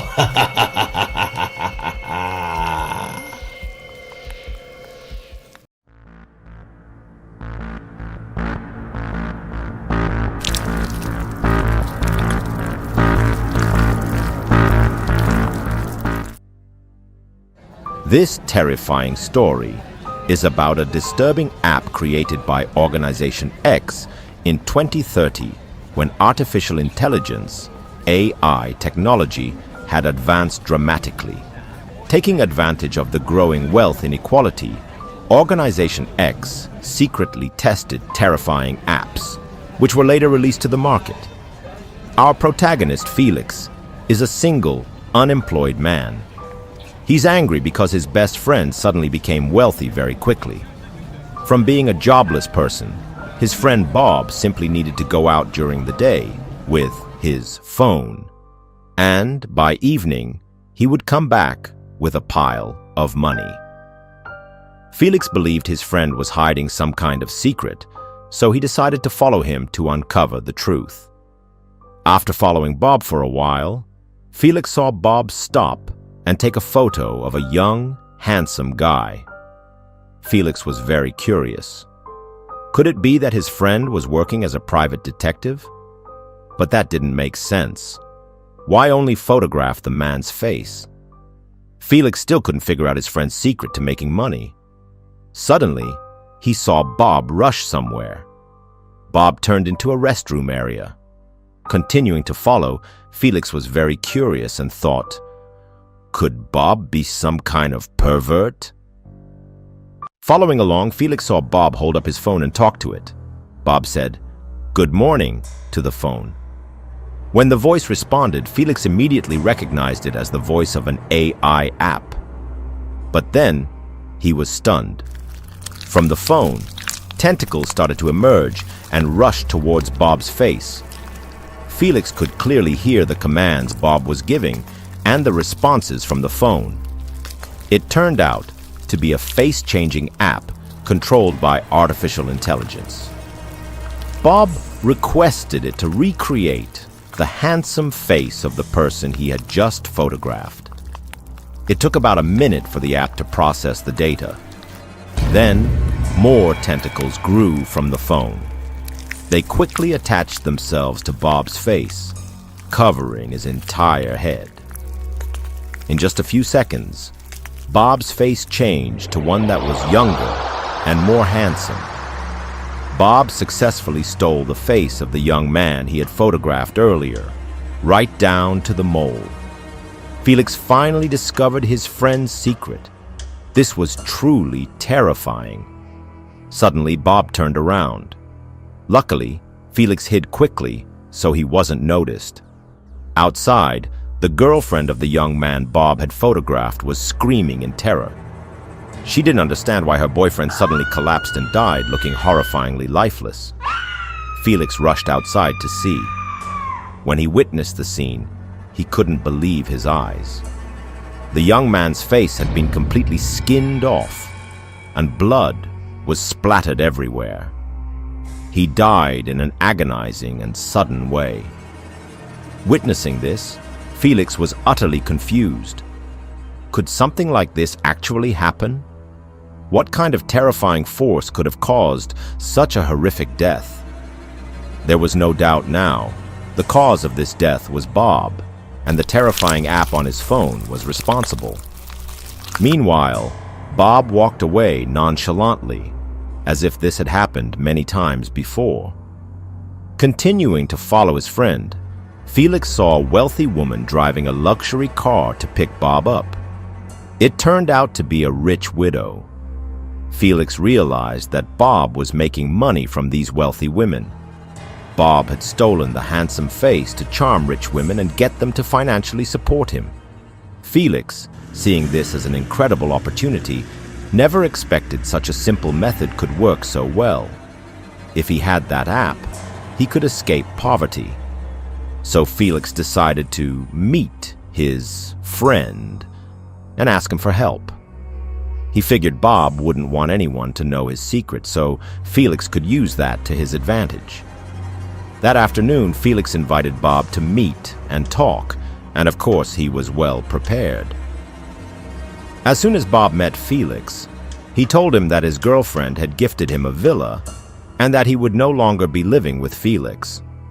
Hearing this, Felix immediately said that he already knew Bob's secret and that Bob didn't need to hide it anymore. As close friends, Bob should share it with him. Bob quickly asked, "What secret do I have? I've just got a good job lately and made more money."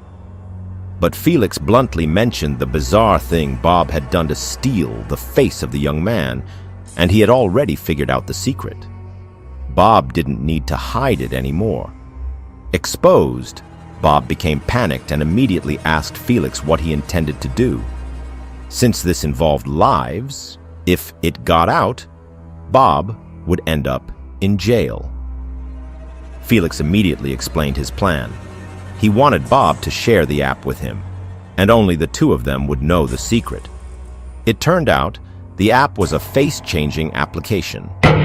Bob learned about it through a deep web network and needed a code to use it. Once opened, the app could steal someone's face by simply taking a picture. However, this also meant taking their life. So Felix asked Bob if he could use it. However, Bob said the face only lasted for 3 days, so he couldn't share it with anyone.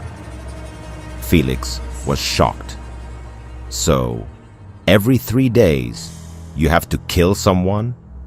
Bob sarcastically replied, "Someone as poor as you, Felix, couldn't even afford a phone, so you wouldn't be able to use this app." Bob even said that Felix could become his assistant. Just be obedient, and he might throw a few coins his way. Hearing this, Felix was furious. With Bob's attitude, Felix didn't need to hold back anymore. Since he knew all about the secret of the phone, Felix immediately grabbed Bob's phone and mockingly called him a fool. He said he was going to rip Bob's face off. Before Bob knew it, it was too late. Felix had secretly taken a photo of Bob as soon as he grabbed his phone, and in an instant, Bob's face became hot and painful.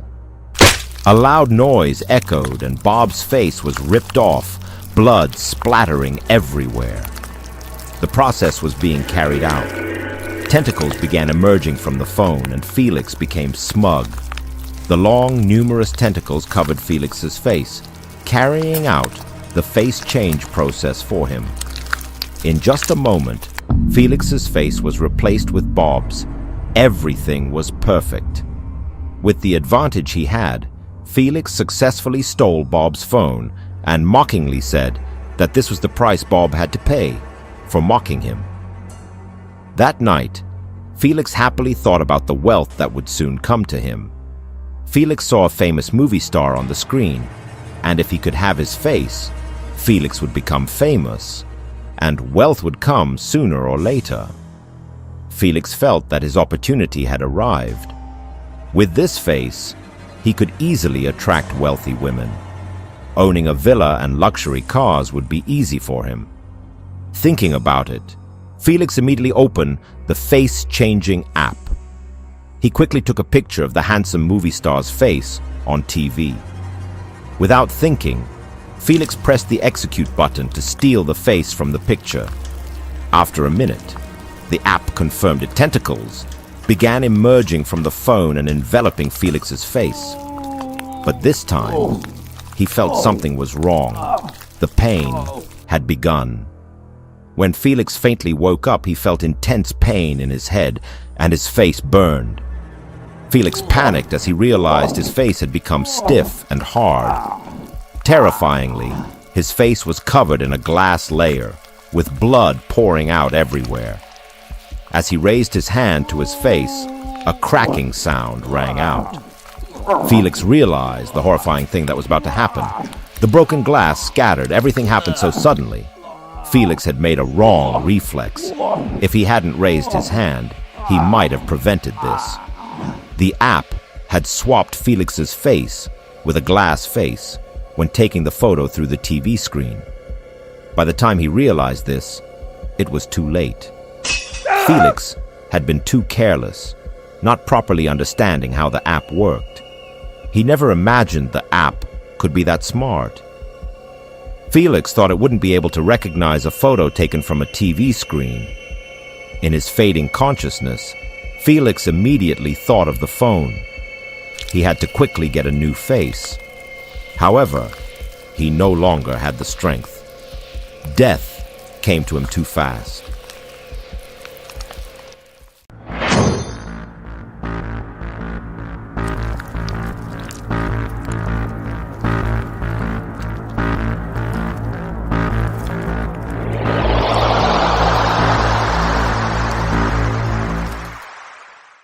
In an apartment building number 316, located in a small neighborhood, a young man named Kumo has just returned home. At this time in the house, Kumo's roommate Shin. He didn't take his eyes off the computer screen and still knew Kumo was back, so he asked where Kumo had just gone. Kumo quietly put his backpack on the ground, placed his shoes in the closet. He was a bit haggard and said that he just went to donate blood at a center. Shin was still focused on the computer but still curious as to why his friend was so passionate about donating blood. For him, there was nothing scarier than seeing a needle. This image reminded him of a leech sucking blood. But out there, everyone knew that donating blood had great benefits. It could help filter out the old blood, regenerate new blood, and reduce the risk of stroke and heart disease. Kumo showed pride when he donated over 5 times. After donating blood, he felt like his whole body was rejuvenated and full of life, with no worries and no sadness anymore. Kumo's words made Shin suddenly seem to have found the light of truth. He always wondered if donating blood really would make the body full of life. Kumo thought his friend had realized the benefits of donating blood and firmly affirmed that after each blood donation he seemed to come back to life. So he constantly encouraged Shin to give it a try if he had the chance. Shin became interested in this blood donation because he felt that his body had been very tired recently and withered like a dead flower, so this prompted him to donate blood. Kumo was excited to see that his friend had changed his mind. He was complimenting Shin because the past few days Shin had looked dry like a cactus hanging in front of the door because he had been sitting in front of the computer for 10 hours every day. Right now, Shin just wanted to donate immediately. The two of them went to the blood donation center and Shin donated. After returning, Shin was excited. He felt like he had made a big change. He howled the whole way and kept telling Kumo that he felt like he had just been born again. It seemed like he exaggerated his feelings a bit, but that was the feeling of happiness after doing the thing you hate the most. 2 days later, also in their room, Kumo was playing a game intently. Then behind him, there was a figure suddenly watching him. A tired figure approached, hugged Kumo's neck and whispered, "Can I donate blood again?" That was Shin. He was pale and had a lifeless face. Kumo shouted because Shin's appearance scared him to death. Shin asked one more time if he could donate blood again. Blood donation addiction is real, Kumo told himself. Donating blood was a good thing, but it took at least half a year to donate blood again if you were in poor health, or at least more than 3 months if you were healthy. Shin felt very disappointed when he found out that he couldn't donate blood right away, and he immediately left. He looked very disappointed and kept wondering how he could donate blood again. Kumo also had no way to help him. If he used deception, it was unlikely that Shin would donate blood with his ghostly appearance like that. So what he needed to do the most was to go out and exercise to improve his health first. That was the advice. But without thinking, Shin said it was too difficult. He wanted to regenerate new blood straight away. Kumo came up with a weird idea, but it was also possible. If Shin wanted a blood change, he could also find some blood-sucking leeches. This was a win-win for both sides. Just joking around like that turned it into the truth, and Shin applied this method to get new blood every day. A few days later, the garbage dump in the house of these two students was not cleaned by anyone. It was so stinky that maggots and cockroaches were born. But the garbage was in a corner in front of Shin's room. This accidentally affected the common space, making Kumo angry and frustrated. When he approached Shin's room, Kumo noticed that there were a lot of strange sounds inside. It was a bit strange and he was worried about Kumo not thinking too much of it. He went to knock on the door of the room, as he asked Shin to quickly clean up the garbage before it stank like a rotten sewer. Shin answered from inside the room, but he refused to go out. He delayed for a few more days, which made Kumo very helpless. Shin refused to go out. Kumo had no way, and he didn't care anymore. And that time when he went to the toilet, each apartment room had its own toilet, which Kumo used in his room. After pouring out the water, he looked back at the side of the tub. He felt so confused. The toilet seat was stained with fresh blood. Immediately, Kuno ran to check his butt to see what was wrong. If it weren't for the sight of the leech sucking blood, Kuno would have thought they had severe hemorrhoids. He removed the leech from his butt. He looked at it in horror, with countless thoughts running through his head. He reached down the toilet and flushed it. But then, something else happened.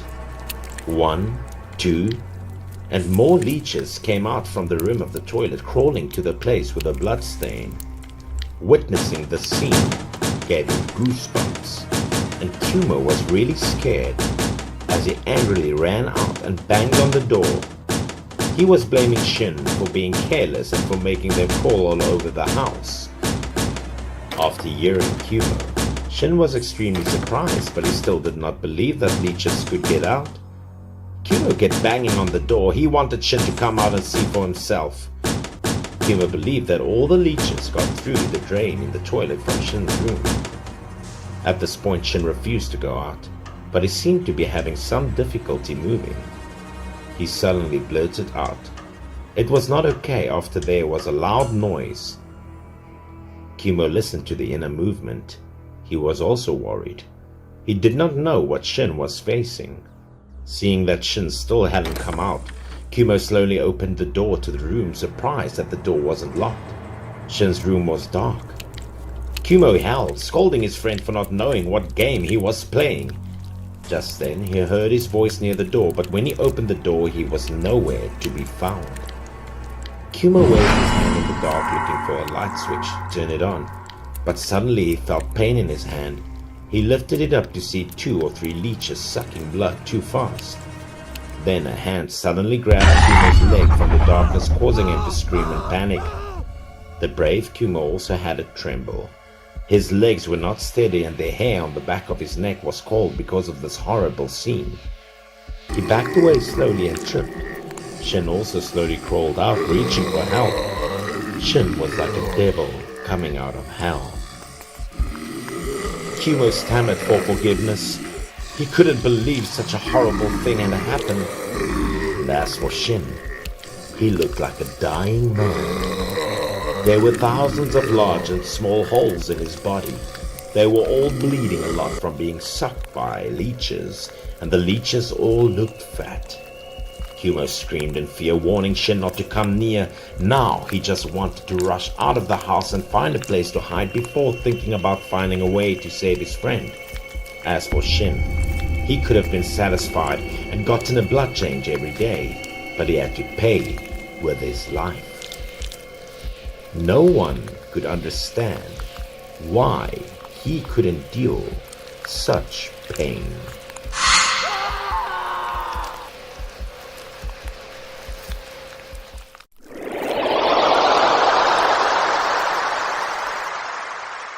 One day, our family was watching the news on TV, and in recent years, the environmental pollution index in the city was skyrocketing remarkably.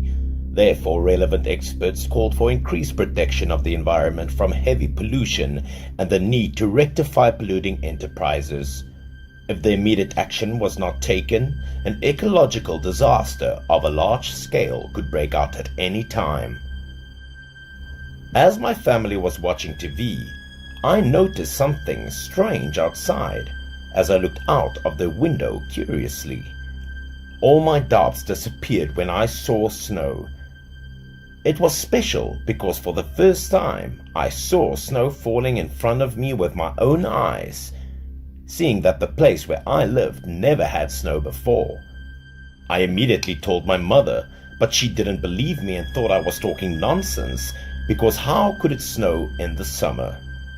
She couldn't believe it, so she went outside to see it for herself, and she was also surprised because this snow for this season was indeed real. After that, my family would put on warm clothes because it was very cold. When we got out to play in the snow, I really enjoyed it. I said, "Wow, what a big snowstorm!" The unseasonal snowfall made my mother a bit worried. She wondered if this had any effect on the health of the family. And at this point my father reassured us that there was no problem at all.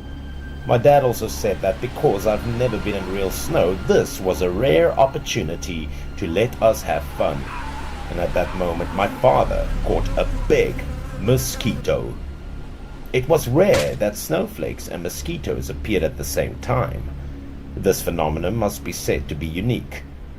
While I was playing in the snow with my family, I called my dad to catch a ball. At that moment, my dad ducked for the snowball that was going over him. My mom and I were on the same team and to fight my dad with snowballs. My mother covered the snowball and gave it to me. She threw it at my dad. Suddenly, the ball flew into my father's eyes and he couldn't seem to see anything. After a while, the whole family had fun with snowballs, and we decided to rest on the snow together. My leg was a little bit sore. My mother turned to me and asked if it hurt from running a lot, but actually it was not that I was tired from running, but they were indeed very itchy and painful. My mother helped me to sit up, and for a while she checked to see if my leg was okay. I felt pain as she took off my shoes, and as soon as she saw my legs, she panicked.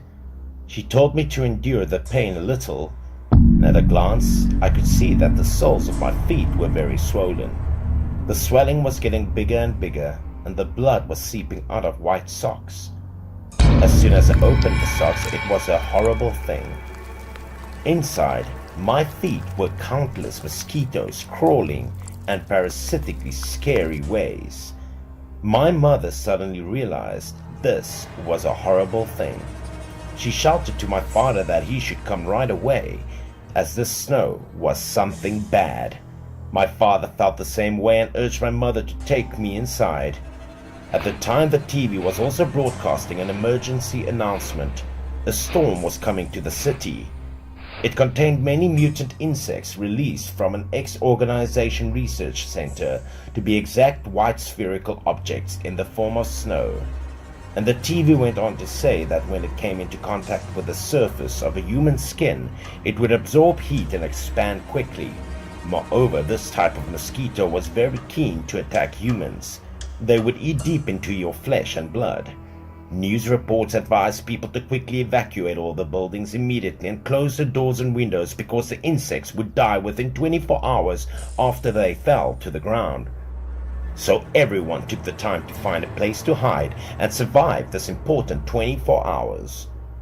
When I heard it, my dad was really surprised and didn't believe it was true. He was afraid that something bad would happen to me with all these mosquito bites. My mom told me there was something wrong with the snow because it was full of bugs and mosquitoes, and told my dad to get some mosquito spray right away. My father immediately went to get the spray bottle. When he came back, both my mother and father were extremely alarmed. On my feet had appeared a bunch of holes. My father was scared and worried about me. My mother also panicked but tried to hold back and reassure me. She immediately used bug spray and sprayed it on my feet. She was careful, as she used little by little. I knew something was wrong as my leg was painful, as if something was eating out my flesh. Luckily, many bugs left my skin as my mom was spraying them. Many bugs and mosquitoes kept falling to the ground. My mother was over the moon and said everything was fine because the bugs were already dead. But I didn't expect my mouth to continue to hurt. Then again, I asked my parents for help because my mouth was in pain, like something was coming out of my skin. When my mother heard that, she became more and more worried about me, and her tears didn't stop falling. Even more surprising was that there was something a little strange about my father. Maybe after the snowball fight we had, it was because of one that touched his eye. Once again, the dismay on my mother's face was evident because she knew the scariest thing was going on. The mosquitoes took refuge in the snowstorm and attacked us. How long did our family last?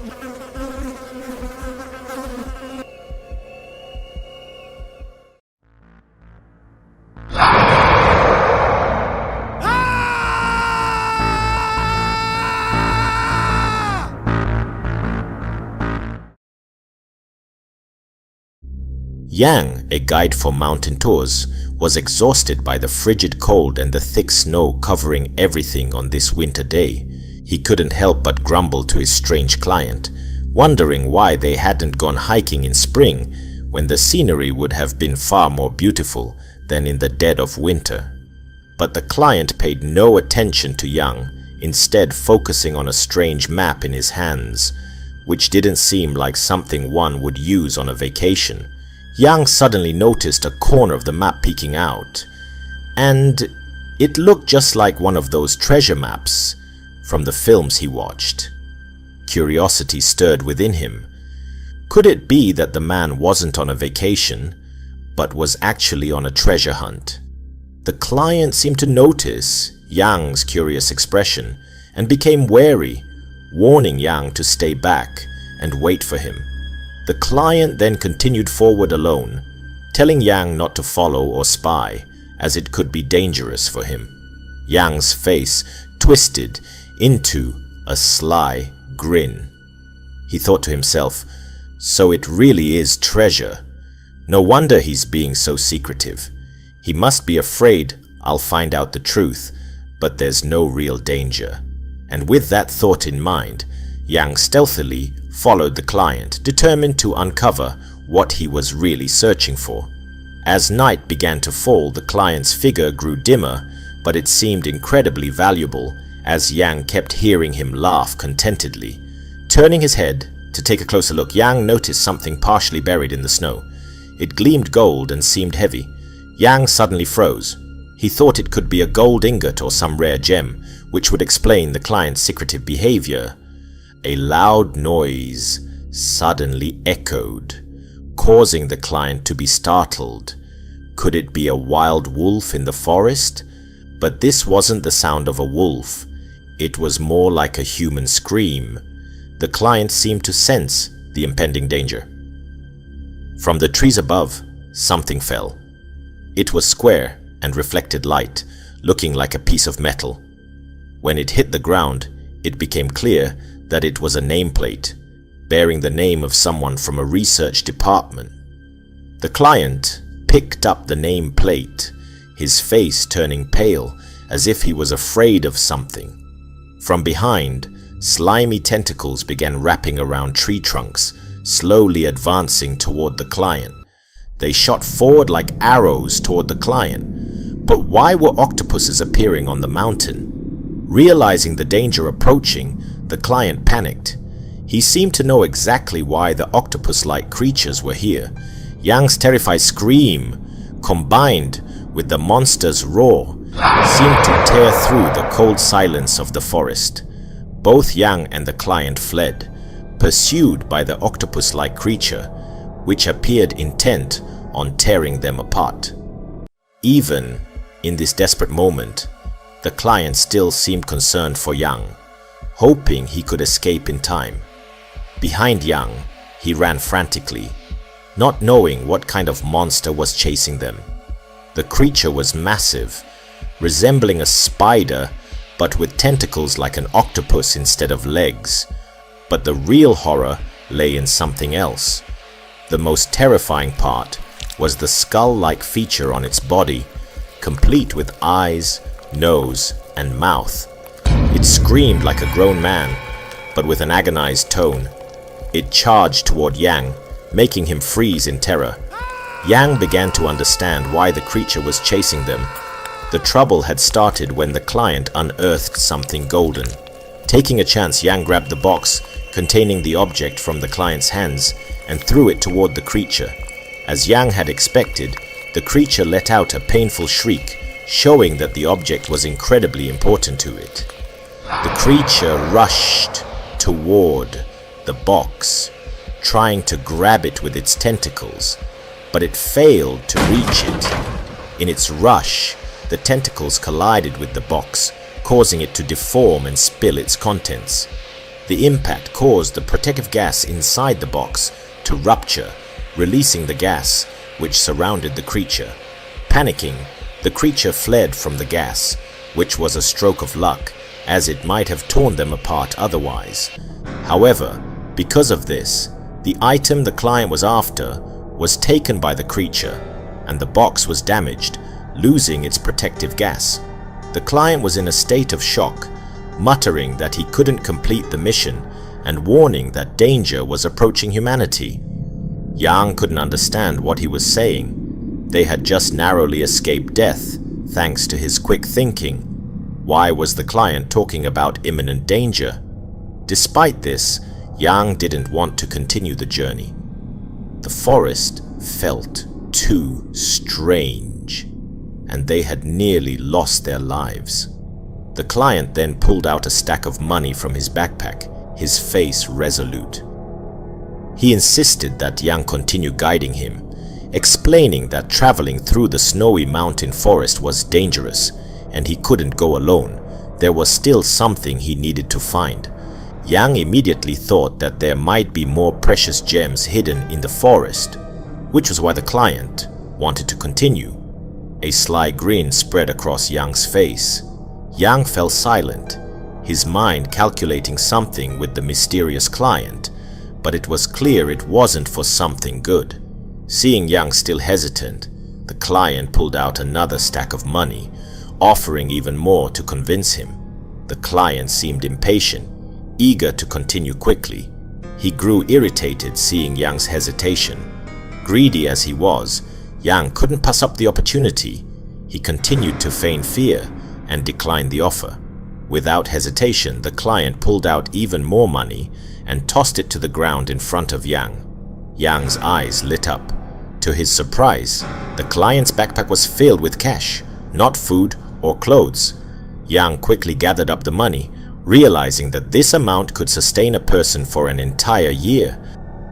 They continued deeper into the forest, searching for something Yang was unaware of. The map had been torn in their escape from the monster, but fortunately, the client still had something resembling a phone, though it appeared to be a GPS device. The device vibrated, notifying them that they had arrived. The client happily moved toward a tree by the roadside. Beneath the snow, something yellow and shiny appeared, what looked like a golden rock. Overjoyed, the client didn't notice Yang, who had been watching him closely. Yang's face broke into an evil grin. His greed had fully consumed him.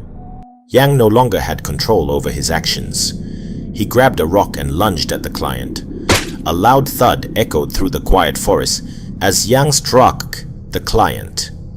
The rock in Yang's hand was soaked with blood, but he felt no fear after what he had done. The client struck from behind, collapsed, unconscious from the pain and blood loss.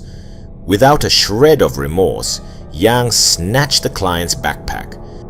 As the money spilled out, Yang's eyes were fixed on the riches before him. Along with the money, a walkie-talkie and a note with the words "Radiation Research Lab" fell out. But Yang, blinded by greed, paid no attention to these items. His focus was solely on the golden rock by the tree, the very object the client had risked his life to find. Yang eagerly picked it up, unable to hide his excitement, thinking he had hit the jackpot. At first glance, it seemed to be a rare golden stone, dazzling in its appearance. Holding the stone high, Yang shouted in joy, thinking this would provide for him for the rest of his life. As he marveled at its beauty, Yang failed to notice the strange growths on the surface of the stone. Before leaving the forest, Yang began fantasizing about buying a house and a car. Just then, the client's walkie-talkie crackled to life, with a frantic voice warning to be careful and not let the cocoons escape. Yang was distracted, but it was already too late. Something began moving on his neck, crawling into his shirt. He quickly tried to grab it, but it had already gotten inside. The walkie-talkie continued to blare, warning that if the cocoon wasn't buried in the snow or kept in a protective gas chamber, it would break free. Yang now realized that the golden rock wasn't gold at all. It was the cocoon of some dangerous creature, but it was too late. Pain started to overwhelm his body as his flesh froze, unable to move. Despite the walkie-talkie's continuous warnings, Yang couldn't control his body any longer. He collapsed onto the cold snow. If the cocoons entered his body, they would fully take over and consume his organs, replacing his body entirely. Though Yang heard all the warnings, there was nothing he could do. From within the stone, tentacles began breaking free from the cocoon, and Yang had never felt such regret. The larvae poured out, swarming his body and face, crawling into his mouth and eyes. Yang's body stiffened, unable to expel the creatures. He was left to helplessly endure his fate. His body collapsed onto the freezing ground as the creatures burrowed into him like maggots. The tentacles crawled into his mouth. He was still alive, but the pain was worse than death. Yang's body began to distort, becoming grotesque as the creature took over his fall. The walkie-talkie fell from the backpack, and it was likely the other end knew what had happened to their colleague. The tentacles grew larger, devouring his internal organs, and started on his limbs. Yang's legs and arms were replaced by the grotesque tentacles. His body was completely covered in something resembling spider silk. In his final moments of awareness, Yang could hear the walkie-talkie's warning still ringing in his ears. Then, Yang lost all consciousness. It seemed that his entire brain had been overtaken by the creatures. His face turned a deathly green, devoid of blood, and he became a mindless monster. The walkie-talkie crackled again, reporting the failure of the mission to collect the radioactive mutant eggs.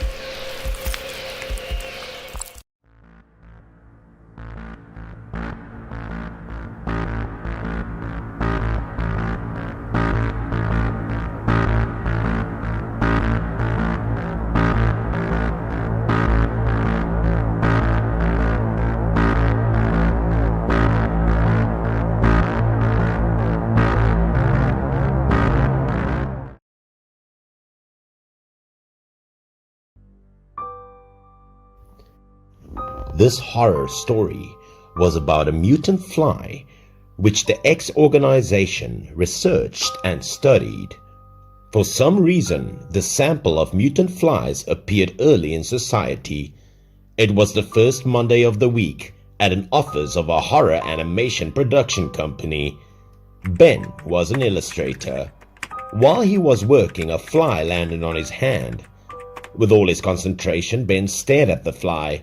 Then he slowly reached out and took a book. "Let me see where you run off to, disgusting fly!" shouted Ben. The fly was smashed and died in his hand in just a short time. Not stopping there, Ben quickly removed the fly carcass from his hand. 105th fly. He happily put it in a glass jar and mumbled the number of flies he had caught. Looking at Ben, Jack, his colleague, turned to him and asked, "What are you doing with that? It's disgusting!" Our office has so many flies. Killing them makes me feel like, well, I've accomplished a great feat. Jack just looked at him and said nothing. He thought that Ben was a weirdo. That night, because of overtime, both Ben and Jack went home late. They appeared tired on the subway. As usual, Ben wore headphones and was listening to music, but that day, something strange happened. Ben heard loud humming sounds in his ears. "Damn it! Where are these flies coming from? Nasty flies!" Hearing Ben say that, Jack was surprised to answer that there were no flies at all. At this time, Ben was bewildered because the noise was getting louder and denser by the day. Ben told Jack that there seemed to be a swarm of flies somewhere. Jack looked at Ben and laughed. He thought that Ben had gone crazy because of the flies. Moreover, harmless flies have nothing to fear. The sound was getting louder and louder. Ben was getting annoyed and feeling insecure about what was happening. Seeing his strange expression, Jack kept asking if he was okay. He was holding his head at the time and was in pain, and the voices rang out in his mind. Ben started showing extreme panic.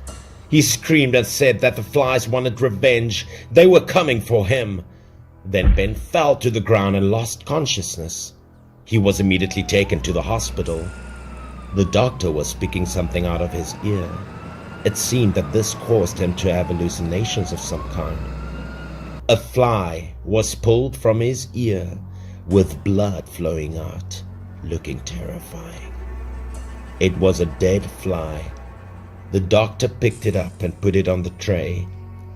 Luckily for you, the fly didn't enter the eardrum, so it was not dangerous. The doctor said that maybe because Ben slept so much, it created conditions for insects to get into his ears. Ben's head was still buzzing as he asked the doctor what made him faint. The doctor replied that it was all just an illusion. Maybe it was because Ben worked overtime. He just needed to take a break and not have the same situation all over again. Hearing that, Ben smiled and breathed a sigh of relief. It seemed that the nightmare about the leopard fly was just an illusion. 3 days later, at Ben's apartment, a scary thing happened. After returning home from the hospital, Ben seemed to feel something was wrong with his body. He always felt a stench in the house, even in his mouth. That was why he had to brush his teeth.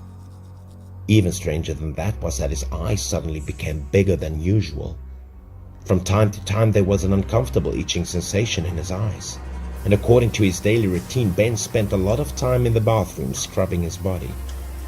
While bathing, he sang his favorite song as the doorbell rang. He turned off the faucet. There was a humming sound, like the sound of flies all around him again, causing Ben to look around. Strangely, the flies seemed to fall from his body to the ground. Ben was startled by this. The floor was full of flies. He didn't know when the dead flies appeared in his bathroom. The time the doorbell rang louder. Wait a minute, I'll be right there. For someone who liked the cleanliness and hated flies like him, he mustered up the courage to pick up the dead flies. Then he threw them all in the toilet. Finished, he grabbed a towel and ran outside. He was curious as to who would come at this hour. As soon as the door opened, Ben was happy to see the new intern who came to the company. He had invited her to his house that night, but he didn't expect her to come so early. The girl was embarrassed when she saw Ben wrapped in a towel. She came to Ben's house for dinner, and to her surprise, the dinner was for him. The two of them entwined in loving embrace as they did what everyone knew they would do. But while Ben reached out with his tongue to kiss the girl, something strange happened. Out of nowhere, a fly suddenly appeared from his throat. It crawled all the way to the tip of his tongue, then it crawled to the girl's tongue in a very disgusting way. She seemed to feel the stickiness of the fly's feet, so she screamed in fear. She said that she seemed to have a fly in her mouth. He immediately reassured the girl. "There are no flies here. Open your mouth so I can have a look." As he looked closely, he saw nothing in the girl's mouth. He started laughing mysteriously and said that one big snake would appear soon. The girl laughed along with him, but was still shy. She even joked that she would teach his snake a lesson. However, as soon as she finished speaking, something happened that surprised her. The girl told Ben that a fly was coming out of his eye. Immediately he stopped motionless. Next, a dead fly was stuck on Ben's face. Ben standing motionless, the girl showed fear but still plucked up the courage to hit the fly on his face. As she opened her palm to have a look, a pile of dead flies had appeared. She was panicked at this point. Her whole body couldn't move anymore. It was the first time the girl had ever witnessed such a terrifying scene in her life. Before her eyes, Ben was no longer Ben. As the terror enveloped the girl, she stammered and asked what happened. "The human body. What an ideal parasite place. This is only just begun."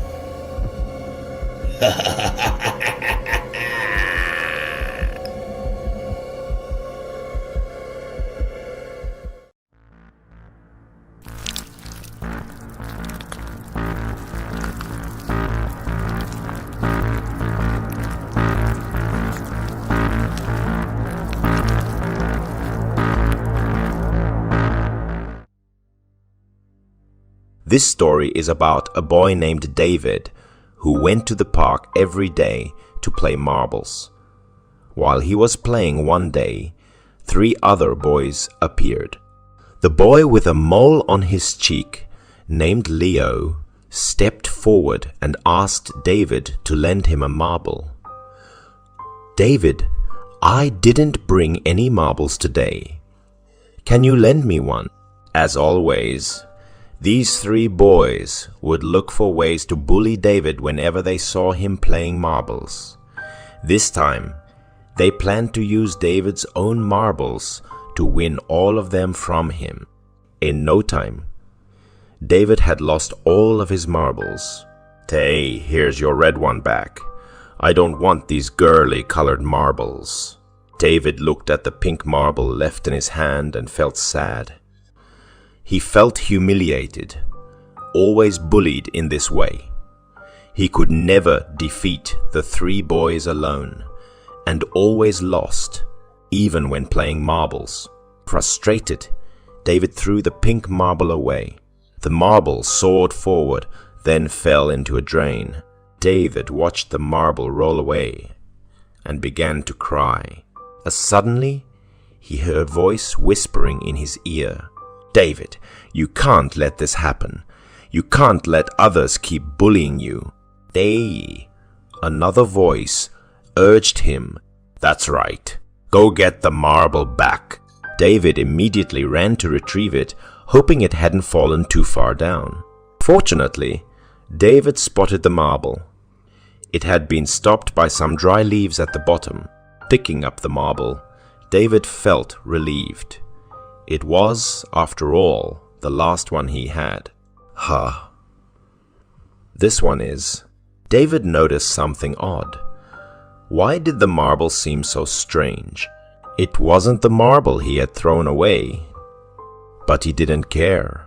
It was beautiful, and David decided to keep it. However, the marble looked peculiar. Inside, there appeared to be a tiny worm. But how could someone create a worm inside a marble?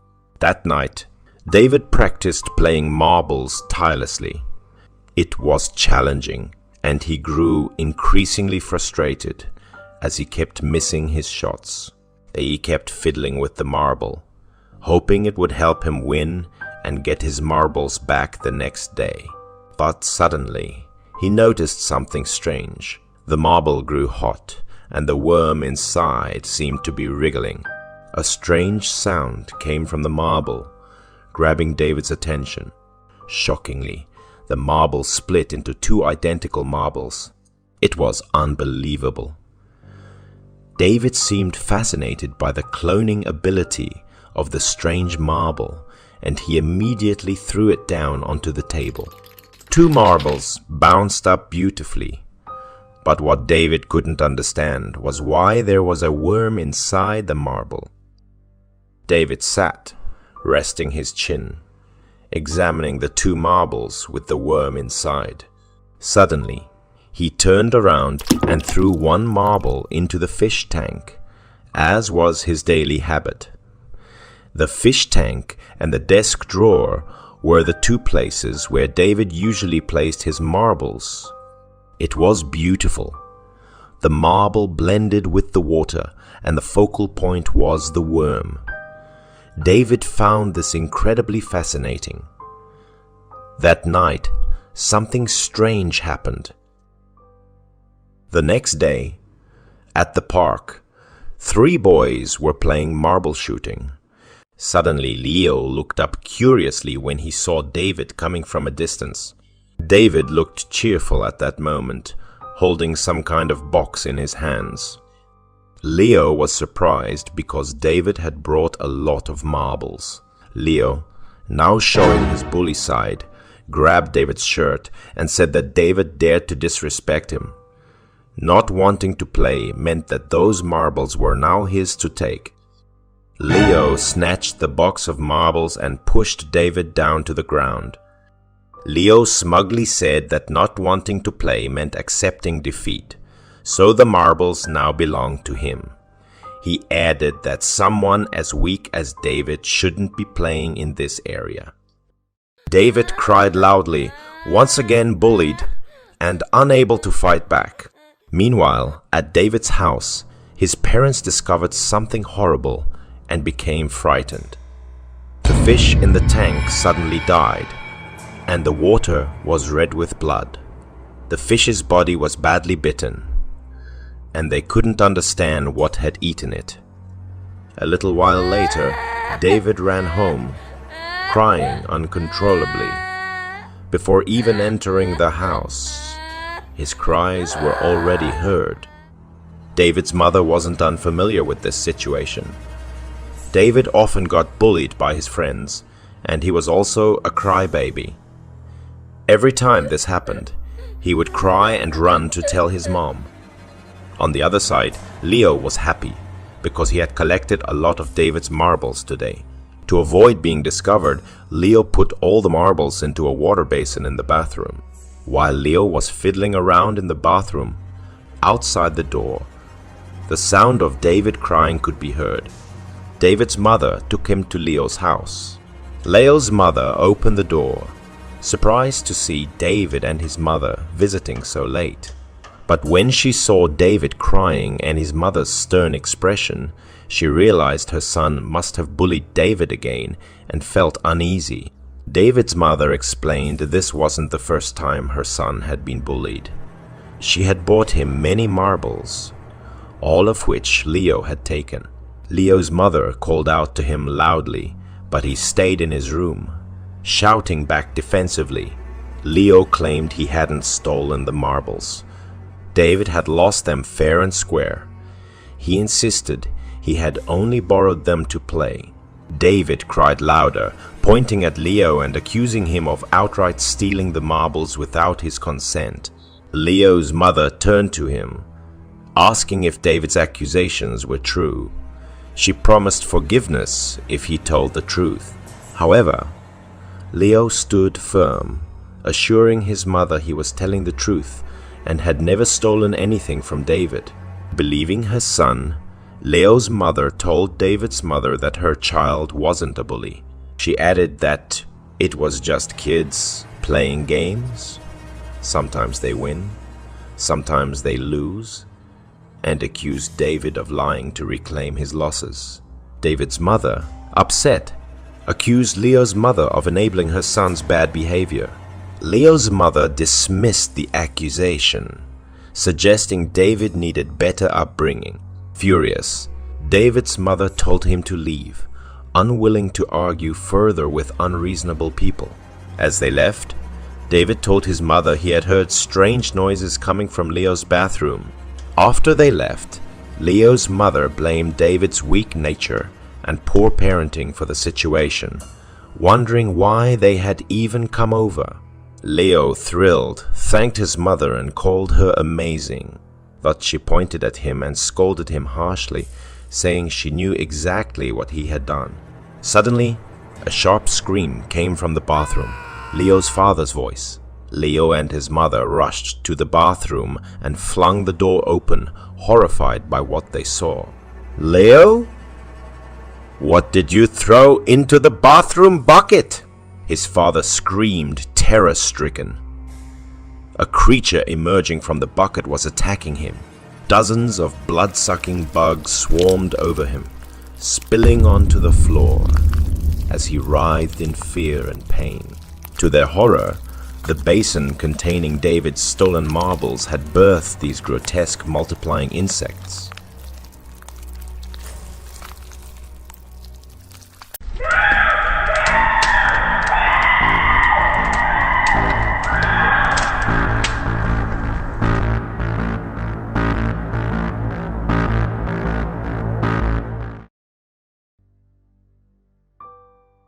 This terrifying story took place at the end of the 14th century, a time when witch hunts became one of the bloodiest tragedies in human history.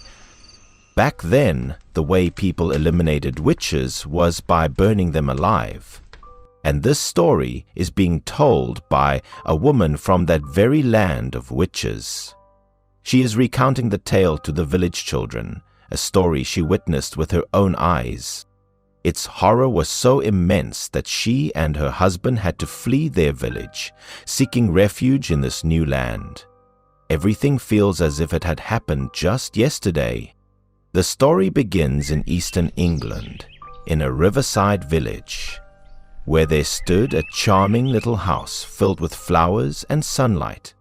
This was the home of a beautiful female doctor named Emily, whose striking red hair made her all the more alluring. She had mesmerizing blue eyes and spent her days researching medicinal herbs, dedicating herself entirely to healing the sick. Anyone who fell seriously ill could seek her help at any time. No strange illness had ever been too difficult for her to cure, not even venomous snake bites. The villagers always turned to her in times of need. Not only was she talented, but she was also kind-hearted, treating the villagers as if they were her own family. For children who feared bitter medicine, she would find ways to make it more palatable. Within just a day or two, her patients would recover at an astonishing rate. Her skills were so miraculous that the villagers began to believe Emily was a divine healer. Despite her talent, Emily cared little for wealth. She only accepted gratitude in the form of food and drink, making the villagers cherish her even more. However, the village was also home to a lecherous chief who frequently harassed her. Time and again, he would approach her, spewing obscene remarks and harboring wicked intentions. But Emily was strong-willed. She made no effort to hide her disgust toward him. This only fueled the chief's resentment, making him ever more determined to trouble her. Meanwhile, war and chaos plagued the land. Civil rust spread far and wide, creating an era of turmoil. After battles, corpses would pile up in great heaps. Many defeated soldiers had no choice but to flee, seeking refuge in villages in hopes of survival. One such wounded soldier found his way to Emily's home. His name was Light. From what he could remember, he had come to seek the female doctor's aid, but by then his strength had nearly left him due to his grievous wounds. From inside her home, Emily heard his faint cries and hurried outside. Before her stood a handsome yet severely wounded man, leaving Emily momentarily stunned. For the next 3 days, Light remained unconscious. The female doctor cared for him tirelessly, and in this village he was safe. Though his body was covered in bandages, he had made it past the worst. Proof of Emily's incredible skill. Emily informed Light about the situation outside. A new king had ascended the throne and managed to quell the civil war. She advised him to rest and recover in peace. Within just a week, Light had fully recovered, except for the fact that he had lost sight in one eye. After returning to the capital to report back, he soon witnessed the end of the war. Overjoyed, he made his way back to the beautiful village to see Emily again. During that time, Light had fallen hopelessly in love with the female doctor. Now, he vowed to protect her for the rest of his life. Before long, they were married. Emily was no longer alone, and the two of them dreamed of a wonderful future together.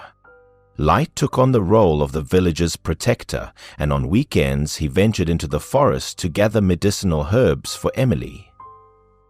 The burdens of hard labor were now carried by Light. This talented young man also happened to be an excellent cook. It could be said that Emily was now living a truly blissful life. The village children adored Light, and ever since his arrival, the village had become even more peaceful. But their happiness was short-lived. The nightmare was about to begin. A deadly plague spread across Europe, leaving countless dead in its wake. With it came a brutal crackdown on those accused of witchcraft. The bishop blamed everything on witches, claiming that they had caused the plague. A bloody purge began, targeting women suspected of being witches. Even those who merely fell under suspicion were captured. The accused suffered a horrifying fate, burned alive at the stake, regardless of whether they were truly witches or not. Others were executed by beheading. The slaughter escalated as even married women were accused of witchcraft and taken away. For years, hundreds of thousands of women were burned alive, decapitated, or hanged from trees.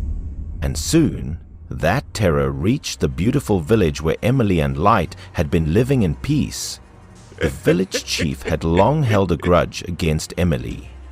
Now, with Light by her side, his hatred only deepened, and he schemed to carry out his wicked plot. Knowing that Light would venture into the forest to gather herbs at the weekend, the chief planned to break into Emily's home and carry out his vile intentions. Inside the house, Emily was still sitting and reading a book. She didn't notice that the door behind her was slowly opening.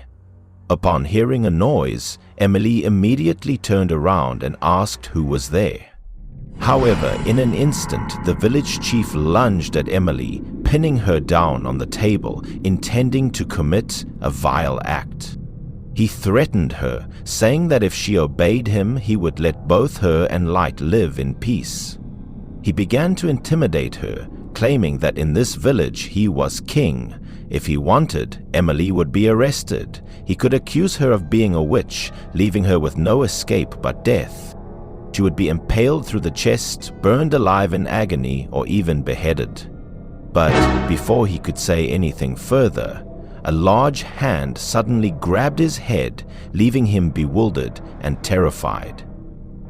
It was Lai Xiaoyibo. He had quickly sensed the intruder and dragged him outside, ready to teach him a lesson. Of course, Light had already heard from Emily about this perverted village chief. He would never allow anyone to harm his wife. At that moment, Light was furious. He raised his fist and landed several punches on the village chief's face. Only when the chief started begging did Light finally stop.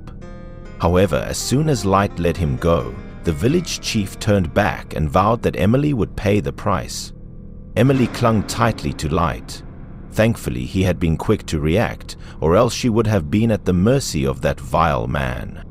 She then told Light about the chief's scheme.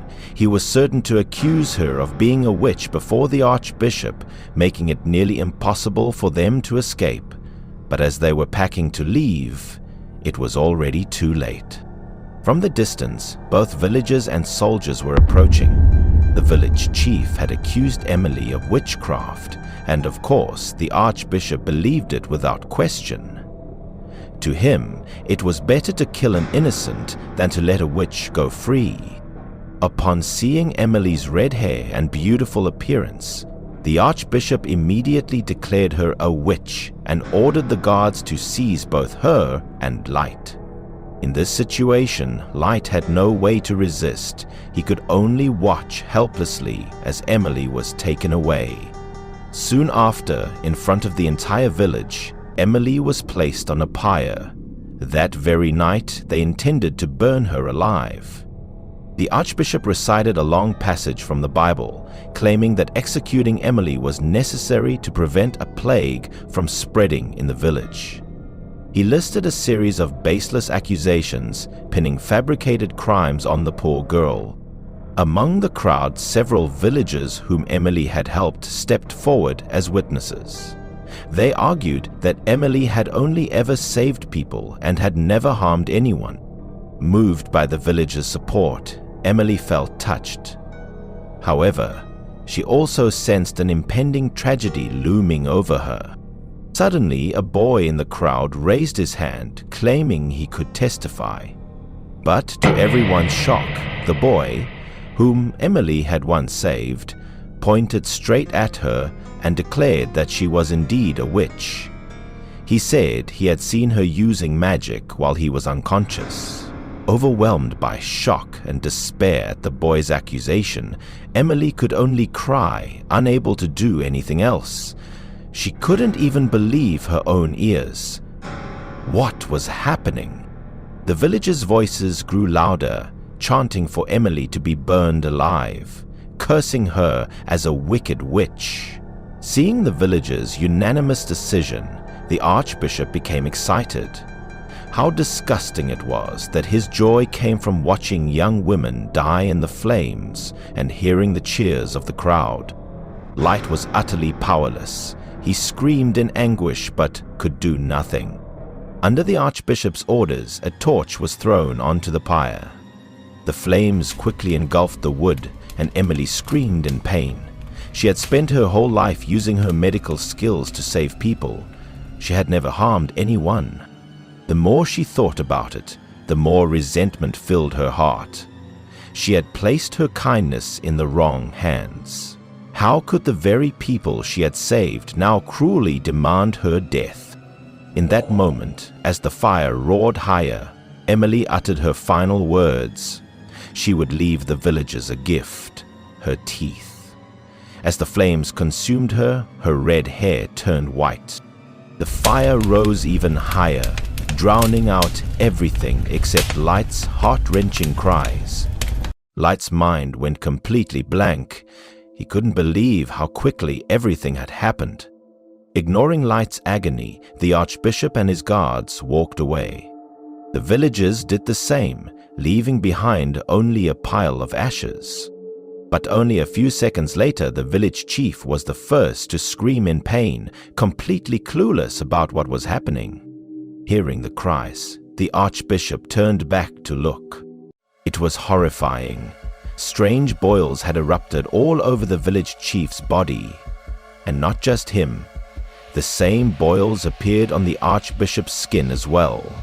Even more terrifying, the boils burst open, oozing pus, and from within, something white began to emerge. It wasn't just the archbishop, his guards were also infected. The surrounding villagers suffered the same fate, all crying out in agony. In a grotesque horror, dozens of teeth sprouted from their bodies, piercing through their flesh. The entire village was filled with terrified screams. The archbishop realized too late this was Emily's gift to them. Within minutes, the entire village fell victim to the curse, paying for their deeds with their lives. Only Light remained unharmed. After everything, Light built a grave for Emily. The village had now become a ghost town. There was no one left. But fate was not so cruel. Light had not truly lost Emily. At this point in the story, the children listening eagerly asked, "So, was Emily really a witch?" The white-haired woman smiled at them and said, "That doesn't matter. She helped the villagers, but they betrayed her, and that was the fate they brought upon themselves. A kind-hearted woman, whether a witch or not, still deserved to be with Light, her loving husband.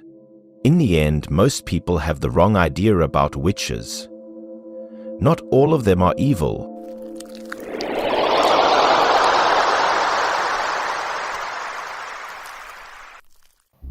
This is a scary story about a monstrous weight loss drug researched by X organization. Yoko, a beautiful woman, was dating her boyfriend. The two of them seemed to have a very fun date together. They were always laughing and joking with each other.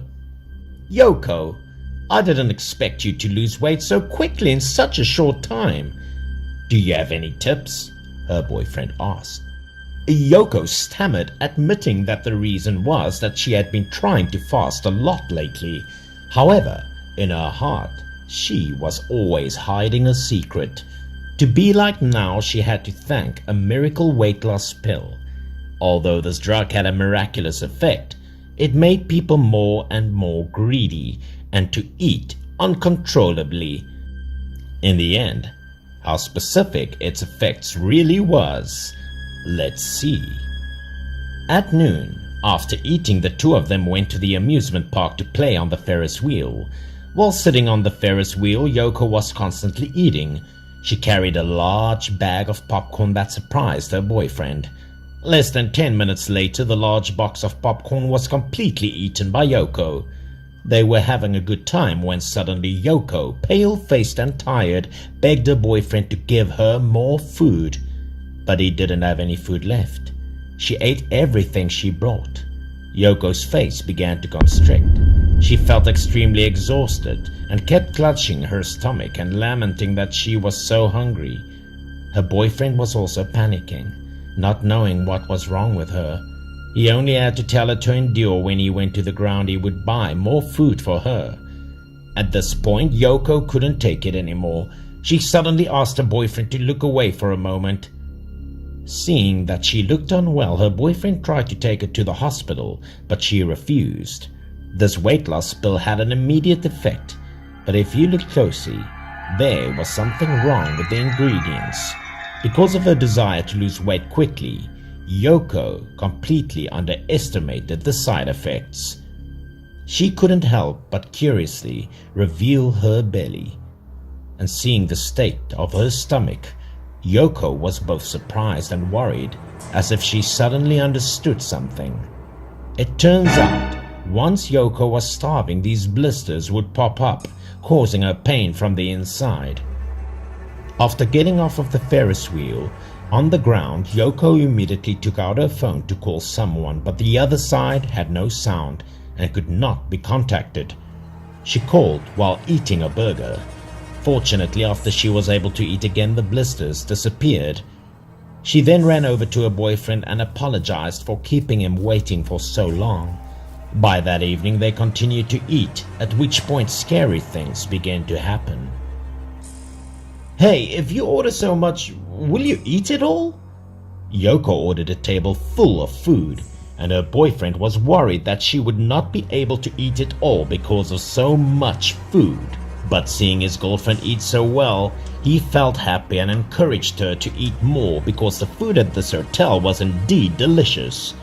They were so used to this that they were no longer shy with each other.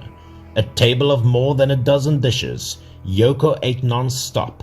It took more than 3 hours to feel full. Feeling that it was too late, Yoko's boyfriend immediately suggested that they quickly return to their hotel room. Before that, Yoko's boyfriend had already rented a room at this hotel. When they returned to that room, they rushed at each other passionately. Yoko's boyfriend took her like a meat-crazed tiger, and they had passionate kisses. After that, they started making love. They were both very excited, and during a climax, Yoko suddenly felt hungry again. She asked her boyfriend if he had anything to eat. He did not expect that in less than 30 minutes, Yoko started to get even hungrier than before, even though she had just eaten. He was surprised, confused, and comforted her. "I'll take you out to eat when I'm done, okay?" Yoko also agreed. She didn't want to miss the moment of excitement, so temporarily forgot about hunger. They continued to embrace each other, and while engrossed, he touched her belly skin. At this moment, he felt her skin was rough and lumpy, and he began to touch the pimples. Surprisingly, he asked Yoko, "Why do you have so many warts on your skin?" Yoko acted nonchalantly, saying it was okay, it was just a small pimple.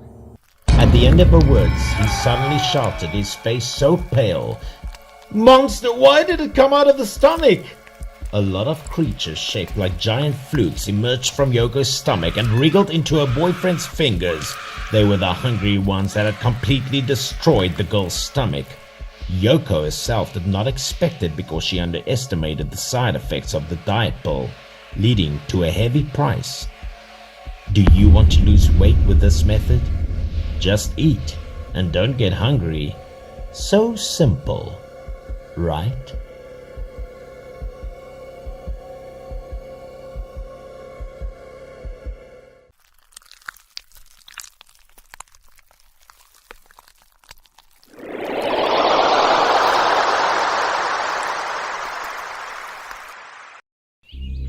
To carry out the project of developing an ecotourism area, Shion, the company's president, and Jin, his secretary, went on a field survey trip. They went into a deserted forest, and it seemed that very few people visited this place. The special point of interest was that this place had a lot of mushrooms. not thinking about whether this mushroom was edible or not, but considering its unique and strange appearance, it was enough to make Shion excited. Thinking it was a rare mushroom, Shion thought of putting it up for sale. He felt like he was digging for gold because they were everywhere. Shion also paid a lot of money to buy this mountain, so if he picked mushrooms to sell, he would be able to earn even more money. Both of them were extremely excited. Shion quickly directed Jin to pick as many mushrooms as possible and not to miss anything. After picking for a while, Jin suddenly saw a village ahead. "Boss, there's a house in front." That was a big discovery. The village seemed completely isolated from the outside world. Shion couldn't help but be surprised. What the hell was there in the project report? This made Shion very angry because that was the area he bought. No one was allowed to build a village over there. They quickly went into the village to check. At the time, someone was hearing their voices and opened the door to see who they were. These people appeared ancient, dressed casually, and especially had very similar appearances. Jin braggily shouted at the people that they built their village illegally while it was sold to Shion. This is when the village head came out, saying that the village had existed there for more than 100 years before, and why they should not live there. Immediately, Jin angrily spoke up and asked them if they had lived there for more than 100 years and asked them to prove this was their land. What are real estate documents? The village head heard this and did not know how to explain it. Suddenly, Shion signaled Jin to stop. He asked Jin if he could smell the fragrance. Both of them sniffed and inhaled. The scent smelled really good. It tasted like mushroom rice. While seeing that, the village head introduced that this time of year mushrooms grew the most and fastest. In every village, every house cooked these mushrooms with rice. While he was hungry, Shion asked them to quickly let him taste it. When the villagers heard this, they expressed their displeasure. Shion was invited into the village leader's house. He naturally enjoyed himself at home.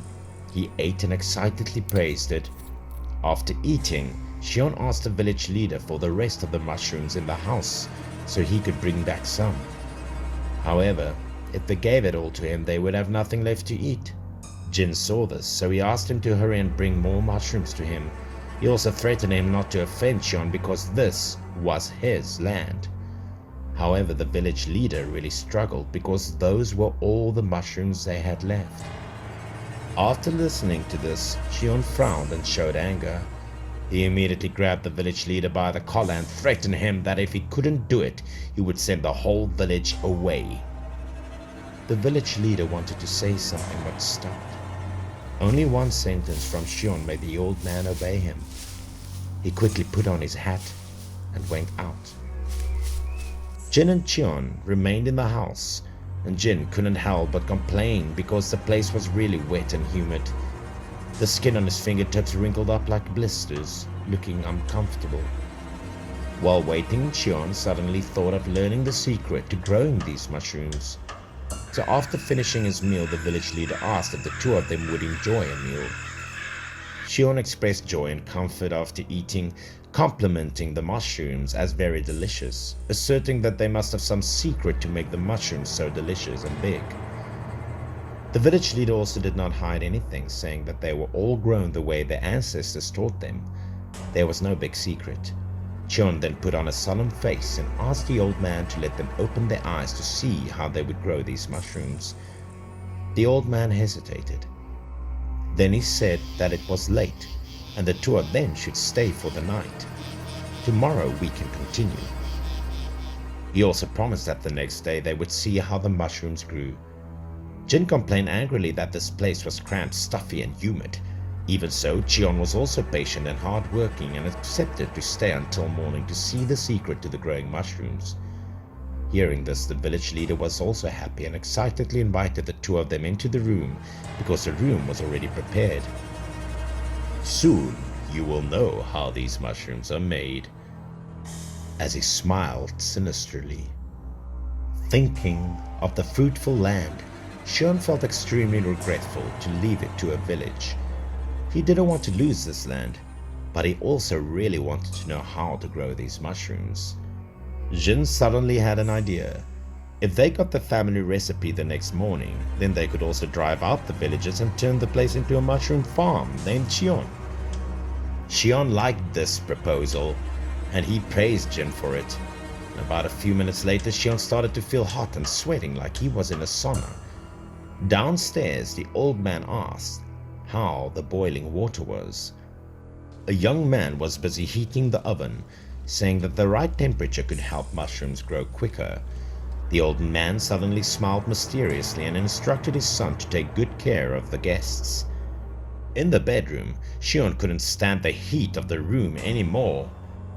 After taking off his clothes, he was horrified to find out that his skin was being cracked, as it looked like it was also bubbling. As for Jin, he couldn't move. Jin also didn't know what was going on. He felt extremely worried. "Fire! More wood! Let's boil this water right now!" The old man looked at the wood stove and urged the son on. The horrible thing that happened at this time was that Jin suddenly turned into a dry log and his body was covered with mushrooms. Xion looked everywhere in horror and did not know what to do. Only then did he notice something strange going on in the room. He crawled to the floor, peering down at the openings, detecting steam rising up from downstairs. This is why the room was so hot. Xion panicked and ran to the door, screaming in despair, and called for help from the village leader. The village leader's son heard the screams. He only uttered one sentence. "Looks like the people upstairs have found out." It was estimated that the mushrooms on their bodies were growing madly, and the next morning they would definitely sprout, and that was their plan. Finally, the job was completed, and the village elder was overjoyed. And yes, the fungus on Xion's body grew at a very fast rate, bringing terrible pain to him. Anyone could guess what the outcome would be. So there will be more mushrooms to harvest.